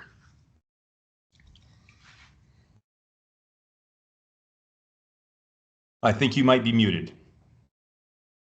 You know what? Guess what? I was muted. No, so I looked at this in a couple different ways, and in preparing for this section, the one thing that I think was really crucial is I'm looking at other quarterbacks. So of course people are going to say, hey, Kyle Trask in the system. He was in the system 3 total years, but guess what? The second year under Mullen, greater control of the offense. He had a great weapon in Pitts. Wish we can duplicate that. But really and truly, Trask is not a good comparison because Trask was, yes, he was a Gator, of course, but he was not a transfer. Okay, so I wanted to put this in position of transferring. So the two other quarterbacks I looked at that had transferred schools and had significant time in the system, at least 2 years, and what was the progression from year 1 to year 2. Okay, first up, Jaden Daniels. So Jaden Daniels is an interesting story. Came from where? Oh, it's this familiar school. We might have gotten a player or 2 or 3 or 6 from them. Arizona State University. Mm-hmm. Arizona State, the Sunday. Well, something's going on over there in Tempe. They got some good players. Is it development? Is it coaching? Is it NIL? What is it? I don't know, but there's been some awesome players coming out of ASU in that region. Okay, but I'll just leave that for another day. In 2022, when Daniels came over, right, he had about a 68% completion percentage, threw for about 2,900 yards, averaged about 7.5 yards an attempt, 17 touchdowns, 3 interceptions, had an overall rating of 144.5. Okay, 2022. 2023, magical year. He did a couple things. He might have won something called a Heisman Trophy. I get it, whatever. But his percentage, completion percentage, 72.2. Oh, that went up a little bit. Yards completed for 3,812. Now, again, it also didn't hurt that he had a great 2-headed monster in these wide receivers. Yeah, they were all right. They were okay, all right? But definitely he had no problem slinging the rock, which he did. Yards an attempt, 11.7 yards per attempt. Yep. Unbelievable. Okay. Again, first year in the system, 17 touchdowns. Last year, 40 touchdowns. Yep. First year in the system, 3 interceptions. Last year, 4 interceptions. So again, he threw the ball downfield more coverages. Only 1 more interception. Not terrible. His overall QB rating year 1, 144.5. Last year, 208. That's stupid. Incredibly stupid. Correct. So there's Jaden Daniels. I'll give you that reference. Okay. Next reference for the case study. Bo Nix, coming from a fellow school at Auburn, transferring to Oregon, of course, the Ducks. First year at Oregon, not terrible. 71.9% completions, 3,500 yards, 8.8 yards per attempt, 29 touchdowns, 7 interceptions, 162.7 rating. Not bad. Not bad. No, not at all. Not last year. 77.4% completion percentage. What? Ludicrous. What? 4,500 yards. Ludicrous. Yards per attempt, 9.8. Touchdowns surpassed Daniels. Daniels at 40. Nix is at 45. With fewer interceptions, 3 interceptions, and an overall passer rating 190.3. Okay. So there's a lot of different comparables out there. I wanted to do Fields as well, but Fields played through a COVID year, and so I didn't think that was fair. I wanted to get a full 12-game schedule, so that's why I picked Daniels and Nix. Transfer players came into a different system, had to have some differentiation with an offensive coach, offensive mindset, play scheme, play calling, again, but year 2, transfer quarterbacks in the system. All of these things point in a very positive and forward direction for Graham Cracker. Love his attitude. We've talked about his leadership. till the cows come home. We know those things are good. We know he's a great young man. We know he's going to be a leader. His cadence, everything about him. We talked about the concerns. That's fine. But however, I'm looking forward to the weapons. And I'm telling you, folks, I know we lost Pearsall. I know we lost the other, aforementioned running back that we will not name. But I'm telling you, we've got weapons. And as long as those other things fall in line to where we need them to, he's got time on the offensive line. We have an improved offensive line. Do we? On paper, we should. There are some great things that Graham Cracker Mertz can do this fall that can mimic Daniel's year 2, Nick's year 2, and have a phenomenal senior season to close out his collegiate career. Yeah, I love it, man. Really, really good points there. And I love that you picked the two most recent examples there. Because one, like you said, you had Fields with the COVID year. You, of course, could cite Burrow, but Burrow was, a little different, right? He's now playing in the NFL with one of the best receivers in the NFL now, and the other may be the best receiver in the NFL that he was playing with in college. So maybe not a fair comparison there, because he obviously was playing a little video game over there with that 1 year of maybe the best offensive coordinator in college football. So that may not be a fair comparison, in fairness, right? But it's still yet another example of a second year transfer quarterback. Because guess what? He had Justin Jefferson and Jamar Chase the year before that, and we beat him in Gainesville. Absolutely. And he was not anything particularly spectacular. And then the next year, he was unbeatable, literally undefeated national champion. So things happen in the second year of transfer quarterbacks. They just do. We don't really understand it or know why. But there's a lot of history to back this up in the past 6-7 years. A lot of history. You can find like multiple examples of this. Multiple examples. Anyway, moving along. To the point that Randy just made about weapons, we're going to talk about one of them right now. Hey-o. Tricky Trey. And my point here, and one of the things I'm very excited about, is making Trey the focal point of the offense and finding more, and that's right, I said more, dynamic ways to use him. Because one of the things that I'll start with talking about here is a bright spot that I really found last year in the offense was the creative ways that Napier found to get Trey involved, right? We didn't have jet sweep touch passes as a part of this offense the year before that. That was a whole new play call that I'd never seen before in this offense. And all of a sudden, here it popped up, and Trey's going nuts with it. And I loved it. I thought it was fantastic. What a great way to get him the ball in space and let him go do something with it. I thought it was absolutely terrific. Really, really liked that. Now, because he's known to be the number one on this team, there was a lot of talk in the offseason about, okay, well, who's going to be the number 2 and maybe even more importantly, the number 3 that's going to draw coverage off of him so that teams don't just double or triple team him the whole game and he can't get the ball. I don't think we're going to have that problem. Everything that's coming out of camp is talking about significant battles for not only the number 3 spot, but maybe even the number 2 spot on this roster at receiver. There is a lot of competition going on in this receiver room. I'll get to some more stats about that later. But right now, just know that all the buzz coming out of camp is DK going to be the number 2?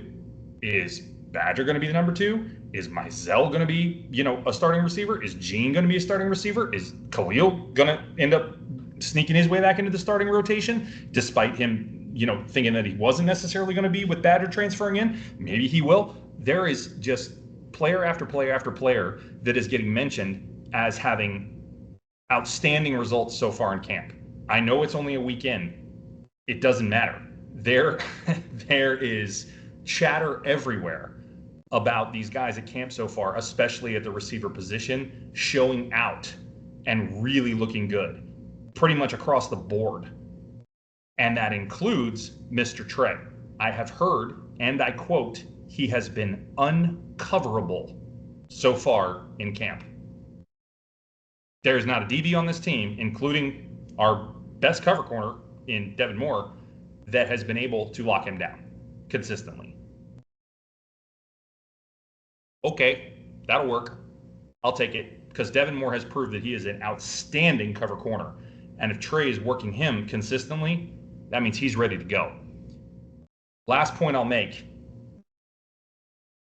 I think Trey's got a chip on his shoulder. He made mention of it kind of softly, a little covertly. He didn't make a big stink about it, as he tends not to do. He tends to be a pretty mild-mannered, quiet guy for the most part, which I like about him.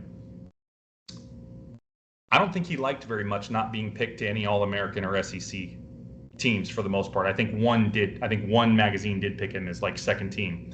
But for the most part, none of the SEC media guys, none of the AP, actually I'm not sure the AP one's out yet, but none of the preseason polls for the most part have him on any All-American or even any SEC first, second, or third team squads. Are you kidding me? This kid made freshman All-American.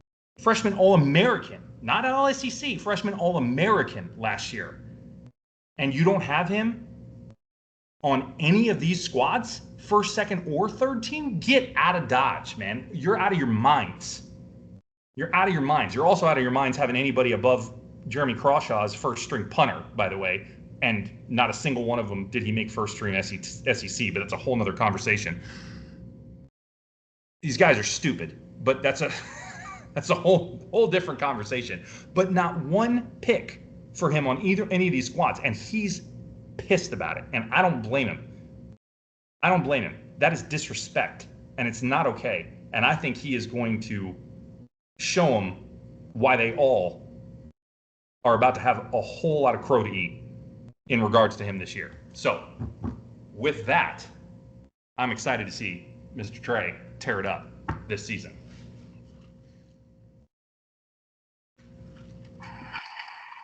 Man, I love that.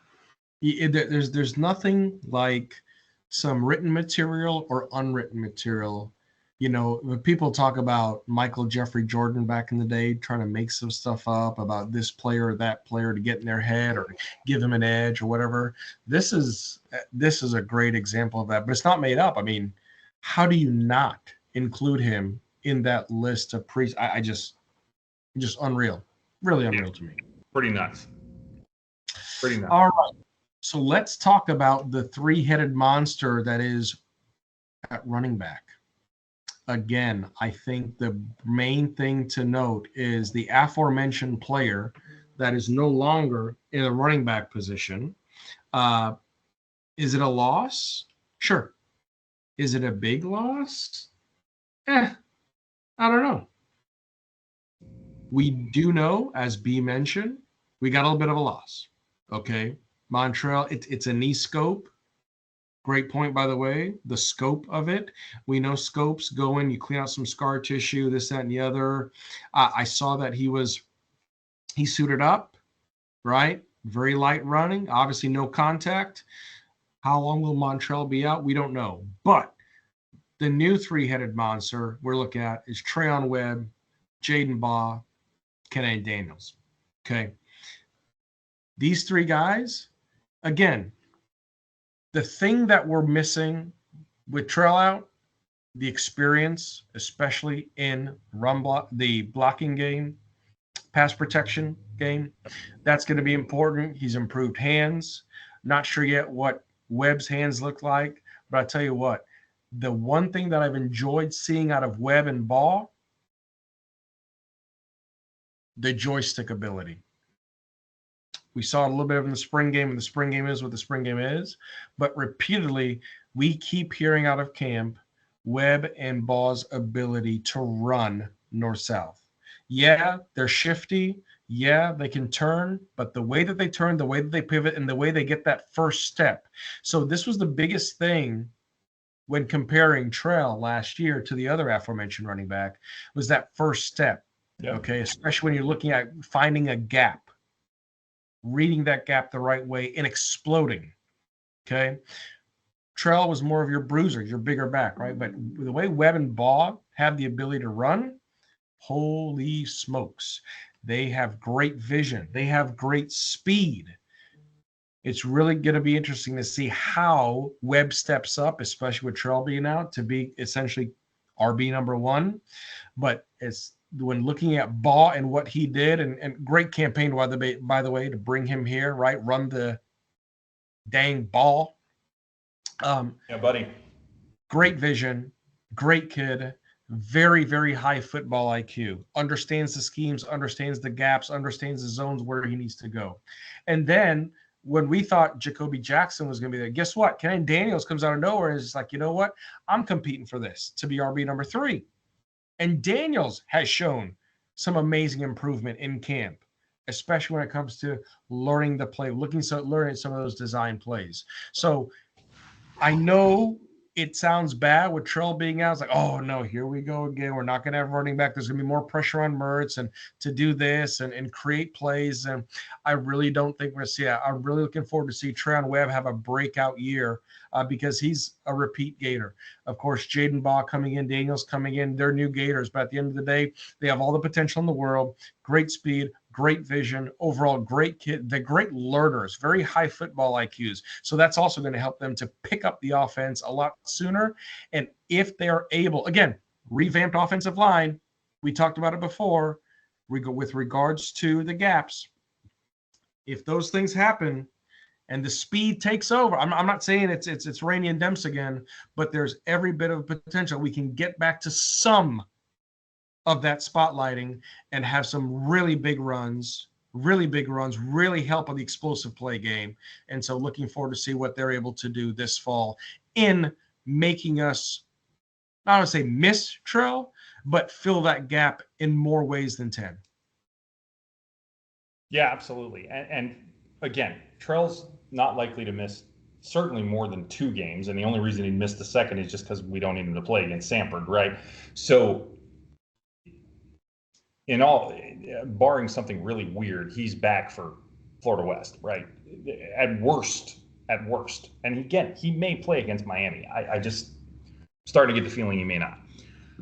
Exactly. It's just hard to tell, man. Especially, right. And that's the thing, right? With a scope, it's like, okay, they go in arthroscopically, they clean out some scar tissue. I mean, that can heal in 4 weeks, or that it could be one of those things where it goes, oh, we got to go back in and clean out some more. And that's why it's so hard to judge. Yeah, and hopefully that's not the case, obviously. Right. Hopefully it does heal in 4 weeks. But again, whether or not 4 weeks is soon enough for him to get back from Miami, we don't know. And then do you give it another week just to make sure he's good and not risk him against, a team you don't need him for? I think maybe that's the case. Having said that, my point here, ironically, was seeing which back is going to emerge behind Montrell. Well, it's not going to be behind him game 1, potentially.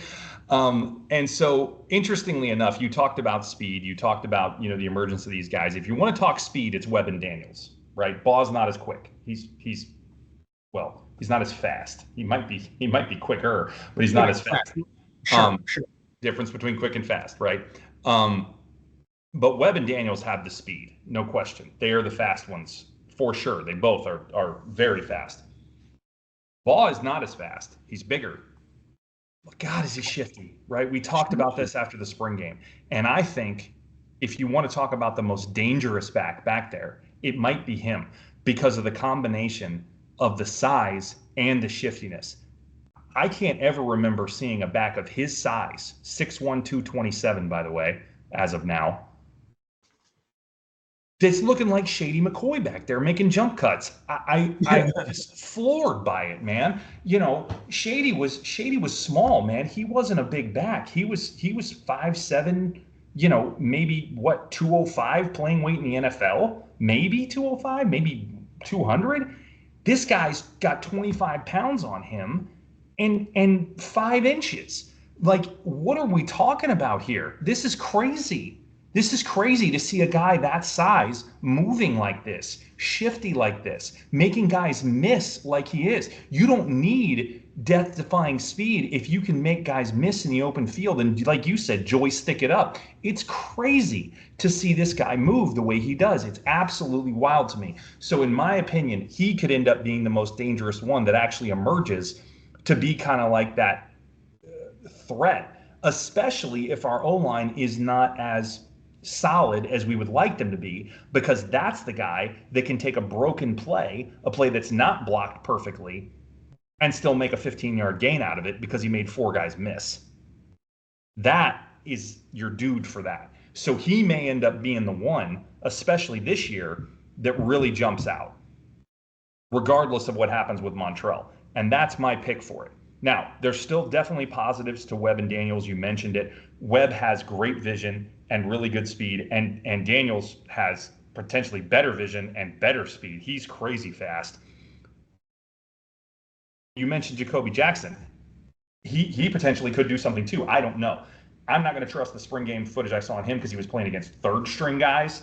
So when you're talking about that, and it's no knock on the third string guys, but I'm not going to trust an evaluation of a back against them, right? They're just not of the same caliber. So when you're running against third string guys, it's just not the same competition that you're going up against. So your numbers that you produced against, and it literally was third string. It wasn't second string. I know Ball was running against second string. That is a difference.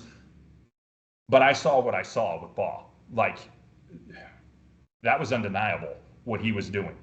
The moves he put on, I don't care who you were going against, you were going to shake somebody. Jacoby was just running up the middle against wide open gaps, and there was nobody there to tackle him. And that had, I think, more to do with the lack of defense than it did his capabilities, I'll say. And it's not to knock him. I'm not saying he's garbage or anything like that, certainly. I just don't think he necessarily is as good as what the numbers bear out there, is what I'm trying to say. Again, you can't fully trust the spring game, but I can trust what my eyes saw on film from what he was doing just himself. Again, not trusting the stats that I saw, just trusting what I saw in his moves. And that was unreal to me. So that's my take. I think if it's one of the three of those, it actually may end up being Baugh that ends up being the surprise of the season, if you will, behind Montreal. And I still think Montreal comes back. I think he'll be fine. I don't know how many games it takes. Again, I don't think it's more than 2, barring some further complication. And again, it may be done. He may play Miami. He very well may.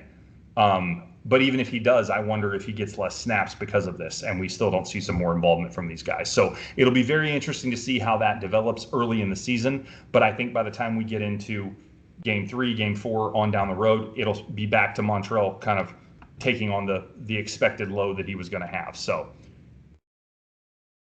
speaking of moving on into the season and things we'll need for that, what do we got for our next point that we're looking forward to? Sounds good, my man. Yeah, and for the record, I absolutely hope that Montreal is back sooner than later. For sure. For sure. Going to the next point, right? Intensity and preparedness for every game. Intensity and preparedness seems like a theme coming out of organization and systems and processes and all those things that's supposed to make a well-oiled machine. You know, preparedness for every game. I take back a game against South Carolina at South Carolina last fall, and you know what? There was a reference of quote of Ricky Pearsall saying before that game, they're in the locker room, and he saw every player locked in for the first time. Every player locked in before they hit the field at South Carolina, because they especially wanted to make up for an embarrassing road loss to Kentucky the week before prior. Huh? You're looking around a locker room and you're 7 games in and you saw every player locked in for the first time? That bothered me. Yeah, that road loss was technically 2 weeks before, but nonetheless, I get your point. And yes, game 7 is correct. So, yeah. Right? So you had that. And again, yeah, after that, we had a home game against Vandy, and Yep. that was what it was. But it's like, really? Okay, fine. The other interesting thing about that is going back to systems and processes, it's been huge, right? You look at the intensity, okay? The thing that I take from that as well is the first game of the season and what happened at Utah. And you look at the first 2 quarters of that game and the last 2 quarters of that game when looking at the preparedness, when looking at the yards per play and execution. We beat Utah in that game. Utah didn't beat us. We beat ourselves in that game. 100%. We beat ourselves in that game. Outside of the unforced errors, outside of the big bomb, outside of some of the play calling, we beat ourselves, period. The other thing that I think is going to be key here is Montrell made a comment in SEC Media Days. I'm not sure if you heard the comment from Montrell when he said our leadership and our focus are the best they've ever been. Best they've ever been. The reporter goes, well, okay, great. How would you say that? Give me an example. Basically, what happened early June, bad day in practice.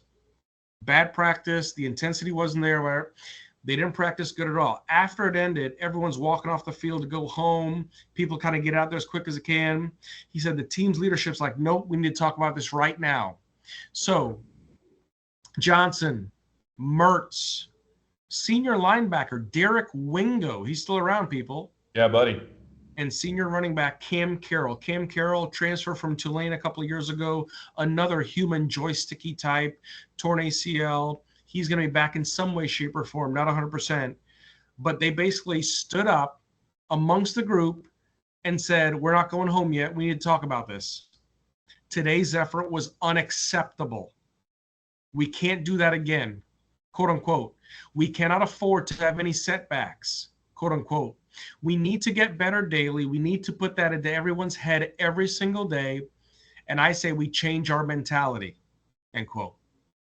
That's going to be the critical piece of this team, is the accountability with all those systems and everything else. Because at the end of the day, you know the old saying in leadership, we can't want it more than you want it for yourself. And that's essentially what Napier's told this group now going into this third year. And again, we have some other unique trending factors. The fact of the Mullen era, right? There's less than 12 people, players and staff remaining from the Mullen era. The Mullen era essentially is over. Yep. Right? So there's that. So we got systems in place. We got coaches in place. We got players in place. We did very well in the portal. Not as well as the other teams, but very, very respectable to get the talent that we got. Just trying to bridge some of that talent gap. So at the end of the day, the intensity is going to be there because one of Billy's mantras is play for each other. Play together. Together we play stronger. Is this senior group really embracing that? Sure sounds like it. Yep. Yeah, absolutely sounds like it. So 2 points on that. So one, if it was in June, that was a player-led practice. Yes. That's not a time when you can have a team practice session, or led by coaches anyway. It's interesting. So one, it was a team-led practice, or player-led practice, right? Player. And then the players held themselves accountable for bad effort in that practice. That's pretty good. Yes. Number two, I'll bring up something. So I didn't hear that comment, but I did hear Napier at the media days talking about 70 some odd guys in the weight room on a Saturday, 50 some odd guys in the weight room on a Sunday for player-led training sessions. Mm-hmm. Not mandatory, not coach-led, player-led, voluntary workout sessions on the weekend. Let's get it. And that goes to some of the points that we're going to make now. So my next question and next thing that I'm excited about is to see which transfer receiver is the bigger success between Badger and DK. And I'm going to tell you, I switched my answer here at the last minute. DK came on campus and did not necessarily immediately make any kind of huge impression. Spring game was average for him, I would say.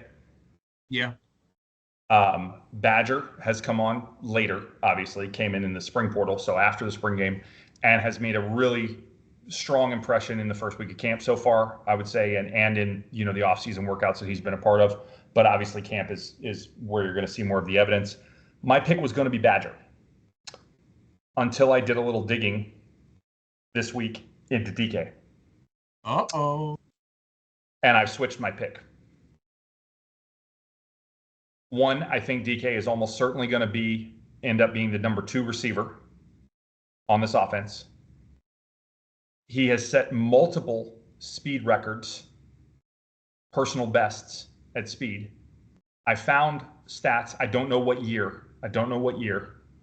but I found stats for what he ran mile per hour speed wise at Wisconsin. Again, I don't know which year, so I can't say if this was last year or the year before or whatever. I don't know. But at one point, he ran 18.49 miles per hour clocked at Wisconsin, which actually isn't very fast for the record. He set a personal best this spring, or perhaps it was so far this fall. I'm not sure where these timing on when these numbers came from. They just came out a few days ago. 22 miles per hour. What? Yeah, that's the same that Eugene Wilson ran, folks. Furthermore, in speed training, this is a quote from Tyler Miles, the Gators have 2 players who can run 23 miles per hour, 15 running 22 miles per hour. I'll say that again. 15 running 22 miles per hour. Trey Wilson and DK being 2 of them. I do not know who the other 13 are, by the way. 43 running 21 miles per hour and 63 who can run 20 miles per hour. That's 123 players, everybody. Wow. Whoa. 123 players, only 85 of them are scholarship, by the way, can run 20 mile an hour or faster on this team. That's a lot of speed. Miles said that based on input from those on the strength staff, the highest number of players they recall running 22 miles an hour at anyone's previous job was 5. We have 15. And for the record, the 2 that ran 23, would you like to take a guess? Gimme. No guess? No, please. Mizell and Tank Hawkins. 2. Yeah, they fast. So those stats were very enlightening to me. I cannot believe the amount of speed on this roster. Those numbers are shocking. And that is direct from Tyler Miles. I'm pulling that direct off an article pulled right from his stats. And for those that don't know, he is super data driven and focused. That's his whole approach. So I absolutely believe those statistics. That's like his whole basis for everything. He bases everything off numbers. I've got some more I'm going to give you later on about some strength and weight gain and muscle gain and stuff like that he's produced as well from the same article. This is what this guy bases pretty much everything he does off. Like, he's all about bioscans and measuring, gains in regards to weightlifting and strength and fat loss and muscle gain and whole nine. That's what he bases pretty much his whole program around, is this data and analytics stuff. So I absolutely believe these numbers. And it's crazy that we have 15 guys running 22 miles an hour, and even maybe crazier that DK is one of them, considering that he was previously clocked in the mid-18s. That's ridiculous speed gains. That's ridiculous. So I'm way higher on him now, because if you can be that fast at his size, he's 6'1", 200. He's not a small dude. That's gonna mess some people up. So going to be very interested to see him, and I actually think he's going to end up combine that, of course, with the chemistry he has with Mertz. I think he could end up being the breakout. Really excited to see him go. So, moving on. Let's switch gears and talk about what we're excited about on the other side of the ball. Yeah, man. Let's talk about cornerbacks, man. No, so improved secondary play. So you guys have heard me talk about this before, and it just seemed like, secondary who is, meant to do some trucking and meant to laying down some hits, just, we got trucked. Our secondary got trucked. We had some issues there. The other thing is, I understand we every season we can't have a major right, as much as we love having a major right. Oh, God, I miss that guy. We all know what he did to that Oklahoma wide receiver, who is still looking for his name years later. And again, to quote Ahmad Black, or I guess whoever said it, but he did not run to that boy. He ran through that boy. In the quarterback position, we have a returner in Jason Marshall. And I tell you what, Jason Marshall did talk about a 180 as far as when he came in. He was one of the Mullinites. I'll just call him that. came in under Mullen. Jason had tremendous promise as a 5-star. He underperformed, and then especially last season, midway through the season, we saw him turn it on in a different way. And so really, really curious to see what he's going to do for his senior campaign. He's got a lot to finish out, especially if he wants to go to the draft, especially if he wants to finish up higher in the draft. I expect him to show out this year. Very talented, very experienced. A lot of snaps, folks. A lot of snaps as a 4-year starter. It's going to be great. You just mentioned him earlier, but Devin Moore, can't say enough about Devin and what he's done with his on-the-ball abilities, especially when it comes to tracking, turning, hip position, hands, especially. It's going to be phenomenal. Going out to the safety position, Jordan Castell started 11 of 12 games as a freshman. 11 of 12 games as a freshman. And not to mention the leadership role he has taken in camp, poised to take a huge step forward. Huge step forward. Okay. Sharif Denson, Gates, Trquez Bridges, big transfer come out of Oregon. A lot of depth and experience.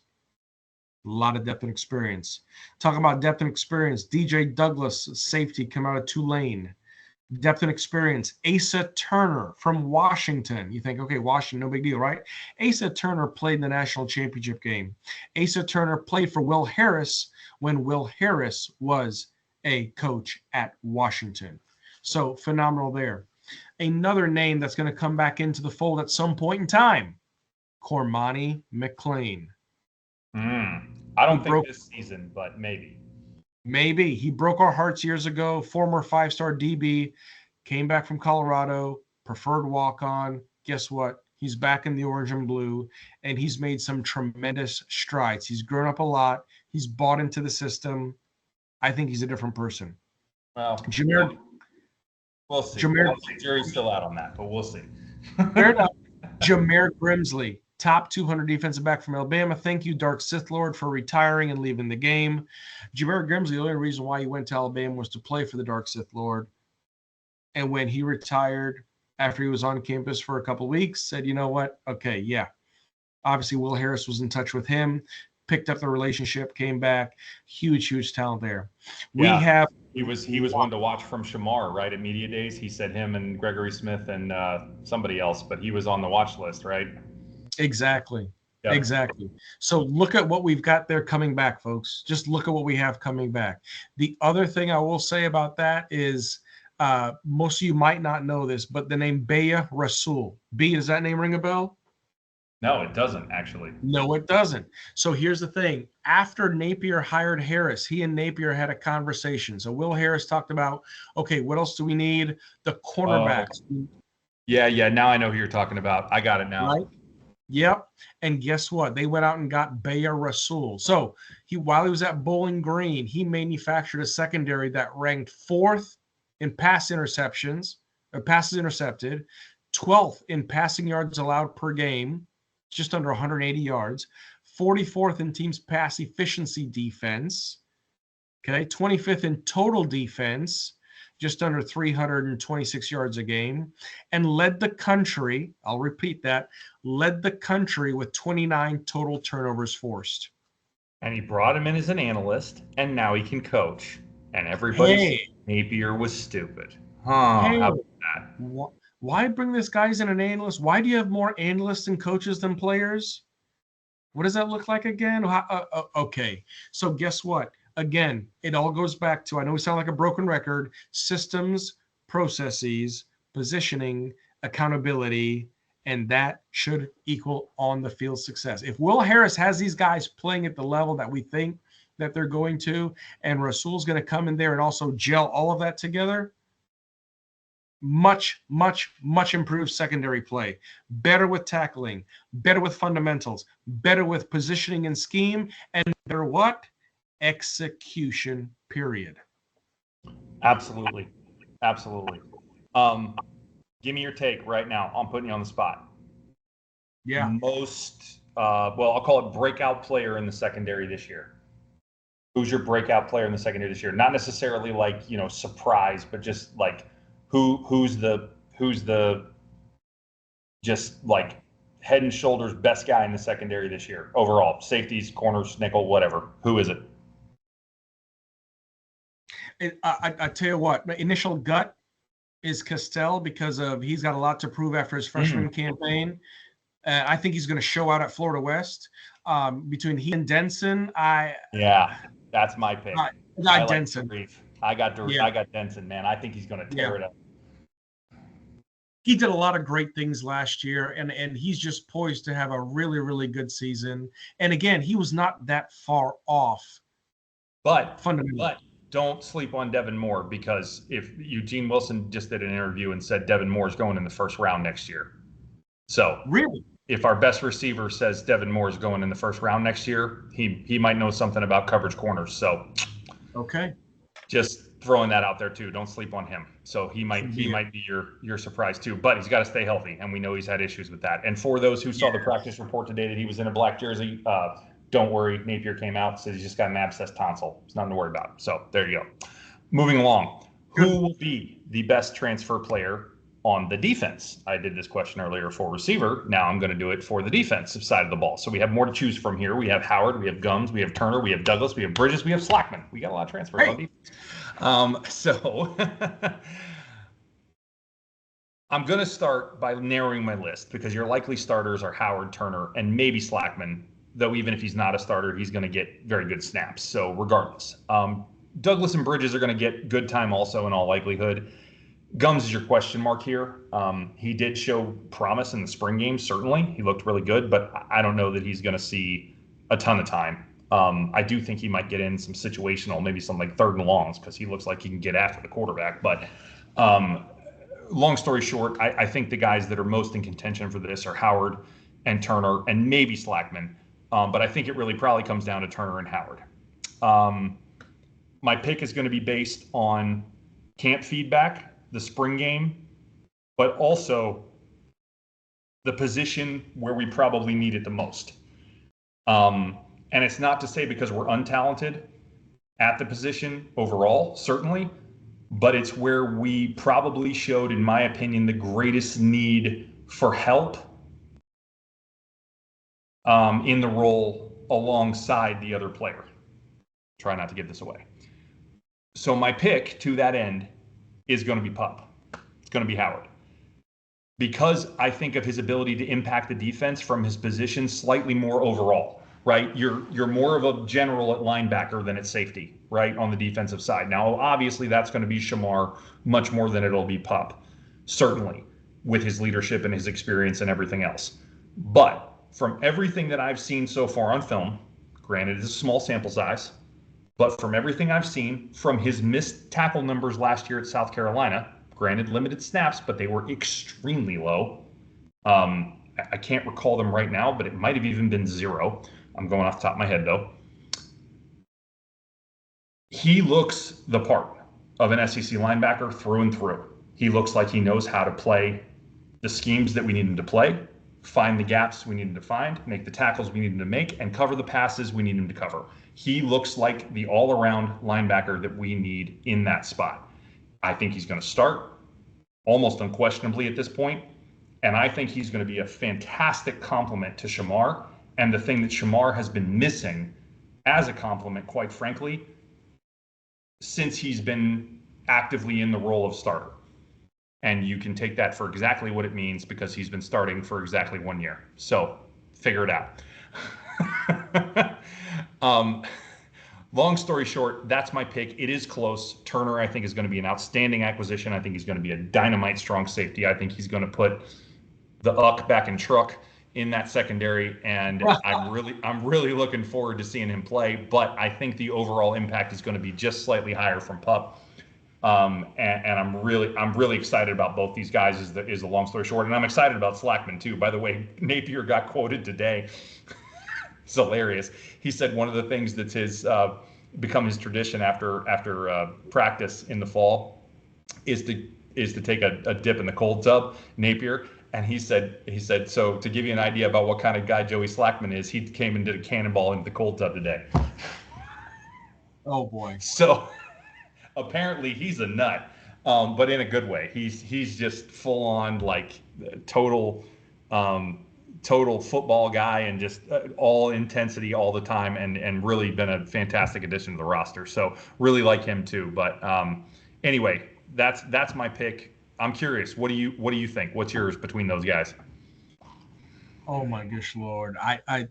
Initially it's just Slackman all around, just because of what he has to bring, what he has to offer, the physicality, the football IQ. I love how the football IQ and the quirkiness go hand in hand. And he just seems like one of those guys who would just soak up knowledge and use his talents. I love the Greco-Roman wrestling background.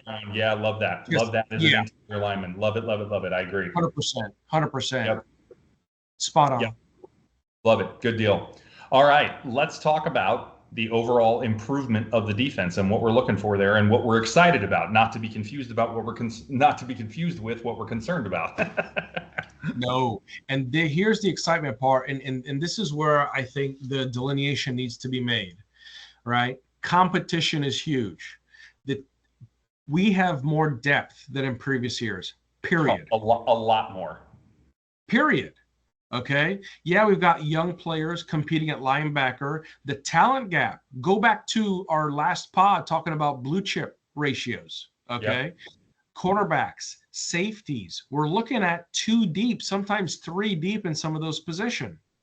This is definitely going to help address the issues when it comes to the safety play, comes to secondary that occurred last season. Okay. The other thing is strength training. The Gators have gained muscle and lost fat. You saw me talk a little bit about what's happened on the D line to shed 17 pounds, 22 pounds, 12 pounds, get leaner and meaner. Let's face it, these players have improved their strength and speed, agility. One aforementioned player that I will not mention, that I will not name, said, kind of poo-pooed the strength and conditioning regimen, right? You can name him. It's fine. I'm not going to. But all guess what? We had a little bit of a transition, but as far as what Tyler's done and what he picked up right where Savage left, guess what? Fitzgerald left off. Oh, Hawk. It's Hawk that you're talking about. Because Fitz was only there for a month. Exactly. That's what I'm saying. Miles picked up, boom, he's good to go. Look at the difference of that, okay, and what it's done in our weight room. For example, 45 players can now lift 300 pounds in the power clean. Previous regime, 22 players can lift 300 pounds in power clean. Not to mention, that's a big difference. Double it up, right? More than, yep. The average team squat, 425 pounds. Up almost 17% compared to before. Goodness gracious. So we talked about this team not quitting per se, but the injury bug hit us. The fatigue bug hit us, definitely in the trenches. We could not do what we needed to do in the trenches in SEC football to be able to compete the proper way. That's going to change that. Secondary coach Will Harris coming out their first day of spring practice on the field in pads saying, go ahead, hit me. You think that doesn't send a different message to your team? Big Papa Ron coming in, a huge get from Auburn. And people who don't know, Big Papa Ron and AA, we worried about, okay, what's the dynamic going to be like, this, that, and the other. AA looks at Big Papa Ron as, a biological father. Geeks out with him on defenses and schemes, talks to him literally every day. Accountability, huge there. Fundamental improvements, not just in tackling, but the overall schemes, right?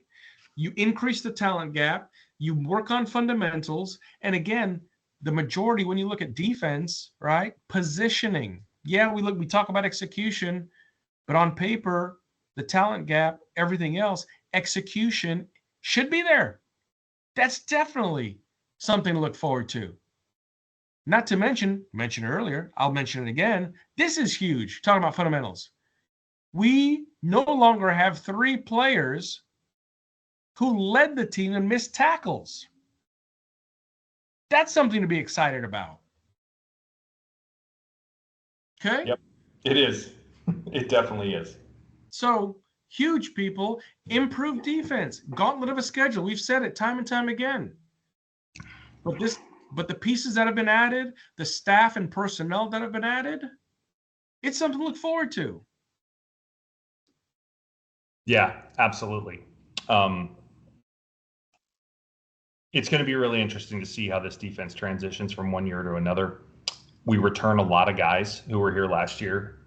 We talked about the end of last year that a lot of our talent was in places of youth, that more of our experienced guys were not necessarily the more talented guys on the roster, and our more talented guys were not necessarily the more experienced guys on the roster.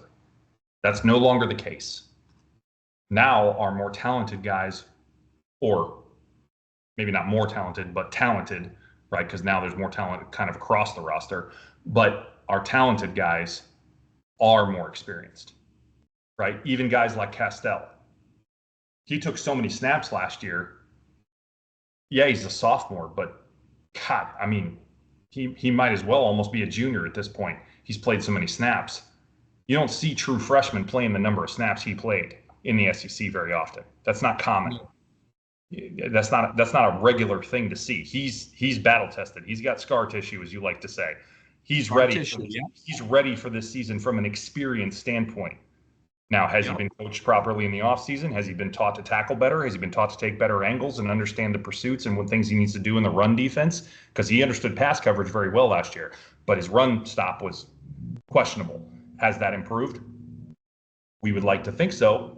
We will see. But assuming that those things are better and combine that with the experience that he has certainly gained from last season, he could be an excellent safety this year. Excellent. That potential is very much in play, and I think it's more likely than not that he will be. But again, we don't know, right? So we think that's very possible, and that potential exists at multiple positions across the board. There are guys we're pretty sure that's going to happen with. Shamar James, poised to have an excellent year. We think Pup Howard's going to be very good, like I just said. We about know Asa Turner's going to be very good because he's already shown that. We're pretty confident Sharif Denson's going to be quite good based on things that we've seen. But again, we can't know that for sure because we haven't seen it before. I could go on. The point is, we have multiple guys at multiple positions that now have experience and talent together, and that's what you need to have a great defense. And then on top of it, as Randy just said, we have depth like we haven't had in years. You put all that together, this defense might take a jump like we talked about at the end of last season. Remember, I mentioned it. I think it was a season recap pod. I think this defense could jump 50 ranks year over year. I think that's reasonably possible to go from the 80s to the 30s. I think you could see it. And I'm excited because I really believe it could happen. I don't know that it will, but I genuinely believe it could. And if it does, better watch out for Florida this year because we're going to win a lot more games than people think we will. So with that, I'll get to my last point. Which unit of the defense will show the greatest improvement? And I think I'm going to surprise Randy here with my pick because I switched this one at the last minute too. I really thought about this. I had something that I had in mind. I'm going to tell you, I was going to say the corners because our corners obviously lacked last year. They were really substandard, and I think they're going to be much improved this year, and I still stand by that. But I think the unit that is really going to step up and stand out, and it's for three different reasons, is actually the D-line. Oh, wow. Yeah, I didn't think you were going to think I was going to say that. So, no, you vacillating mother trucker, I tell you. There are three reasons why. And it's specifically in regards to pass rush that I say, right? Because our pass rush was just abysmal last year, especially with the front four. I think there's three reasons why it's going to get better. Overall talent is across the board, including the depth, right? So depth is a piece of this, but including the depth, it's better. Your starting four, I don't know that it's appreciably better than it was last year, right? It's probably comparable.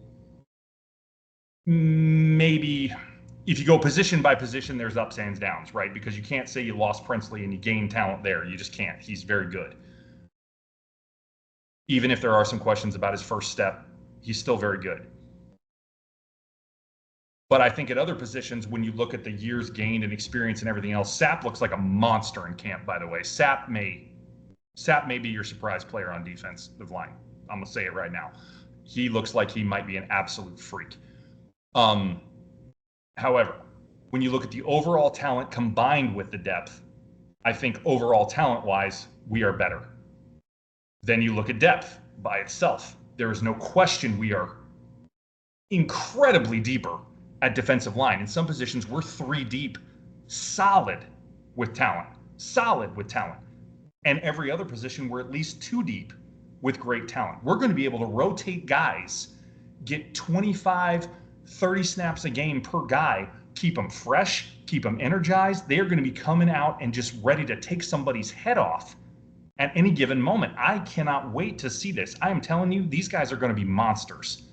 And then last but not least, here comes strength and conditioning again. You just made mention of it.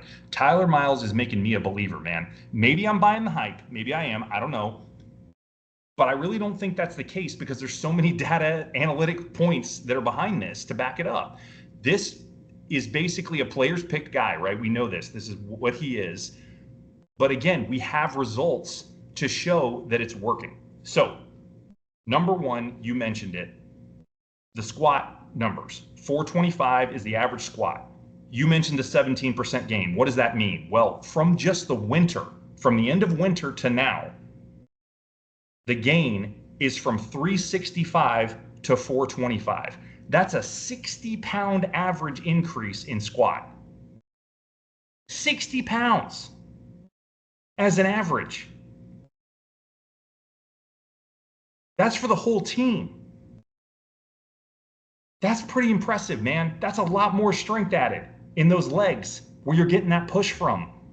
And that's where the D-line has to win, is getting that push right off the block, right? Let me add one more for you. You mentioned some specific players with loss of fat and gain of muscle. Total team has lost 475 pounds of fat since the Miles took over, right? Since the beginning of conditioning at the end of, or the beginning of winter, or the end of winter, start of spring, till now. Loss of 475 pounds of fat, gained 575 pounds of muscle. They lost Des Watson in fat. Wow. And they gained Des Watson plus 100 in muscle. Are you kidding me? Are you kidding me? That's insane. That is, those numbers are out of control, man. That is ridiculous when you see some of the losses and gains. And I've seen it specific to players too. George lost something like 50 pounds of fat and gained like 60 pounds of muscle. Like I may be slightly blowing those numbers out of proportion, but it's not that far off. I remember seeing I read an article that had a bunch of specific player numbers in it, and George's were off the charts, which granted they need to be because he needed to gain some strength to play guard, but still. Mm-hmm. I mean, I'm like, what is going on with this guy? Like he's building just a bunch of freaking bodybuilders over there or something, man. I don't know what he's doing, but he is absolutely having a tremendous impact on this team through the strength and conditioning program. And I believe you are going to see significant evidence of it through the push, through the speed, through the rush that we get starting in game 1, August 31st, versus Miami. And I am excited to see it. I don't think they're ready for it. I don't think they know what's coming. And I don't think they know what's going to hit them, literally. Man. Love it. Man, you completely flipped the script on me on that for the D-line. I didn't think you knew it was coming. I really didn't. But I believe it. I really believe it. I believe that's where we're going to see the biggest gains. I think that unit is going to absolutely tear the lid off this season. I think they're going to be a force. And I don't think anybody knows that it's going to happen. I think they're going to really surprise some people. And I can't wait. I can't wait. A lot to look forward to. Oh, yeah. For sure. A lot to look forward to. This has been our longest pod ever, so we probably need to close it out. Let's close it out. Yeah, I did not expect it to be our longest pod ever. I got to tell you, this really went a lot longer than I thought. But thank you to anyone who is still here and listening. Really appreciate it. Oh, yeah. We've very much enjoyed bringing this to you.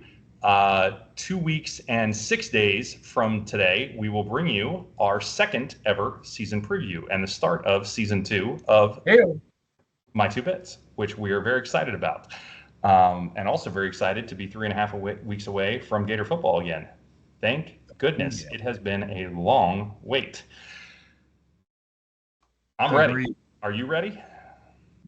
Absolutely, my man. More ways than 10. More ways than 10. Let me go ahead and sign us off here and get these good people to bed. Well, wherever you are, wherever you may be listening, thank you for taking the time. We'll see you around, Gator Nation.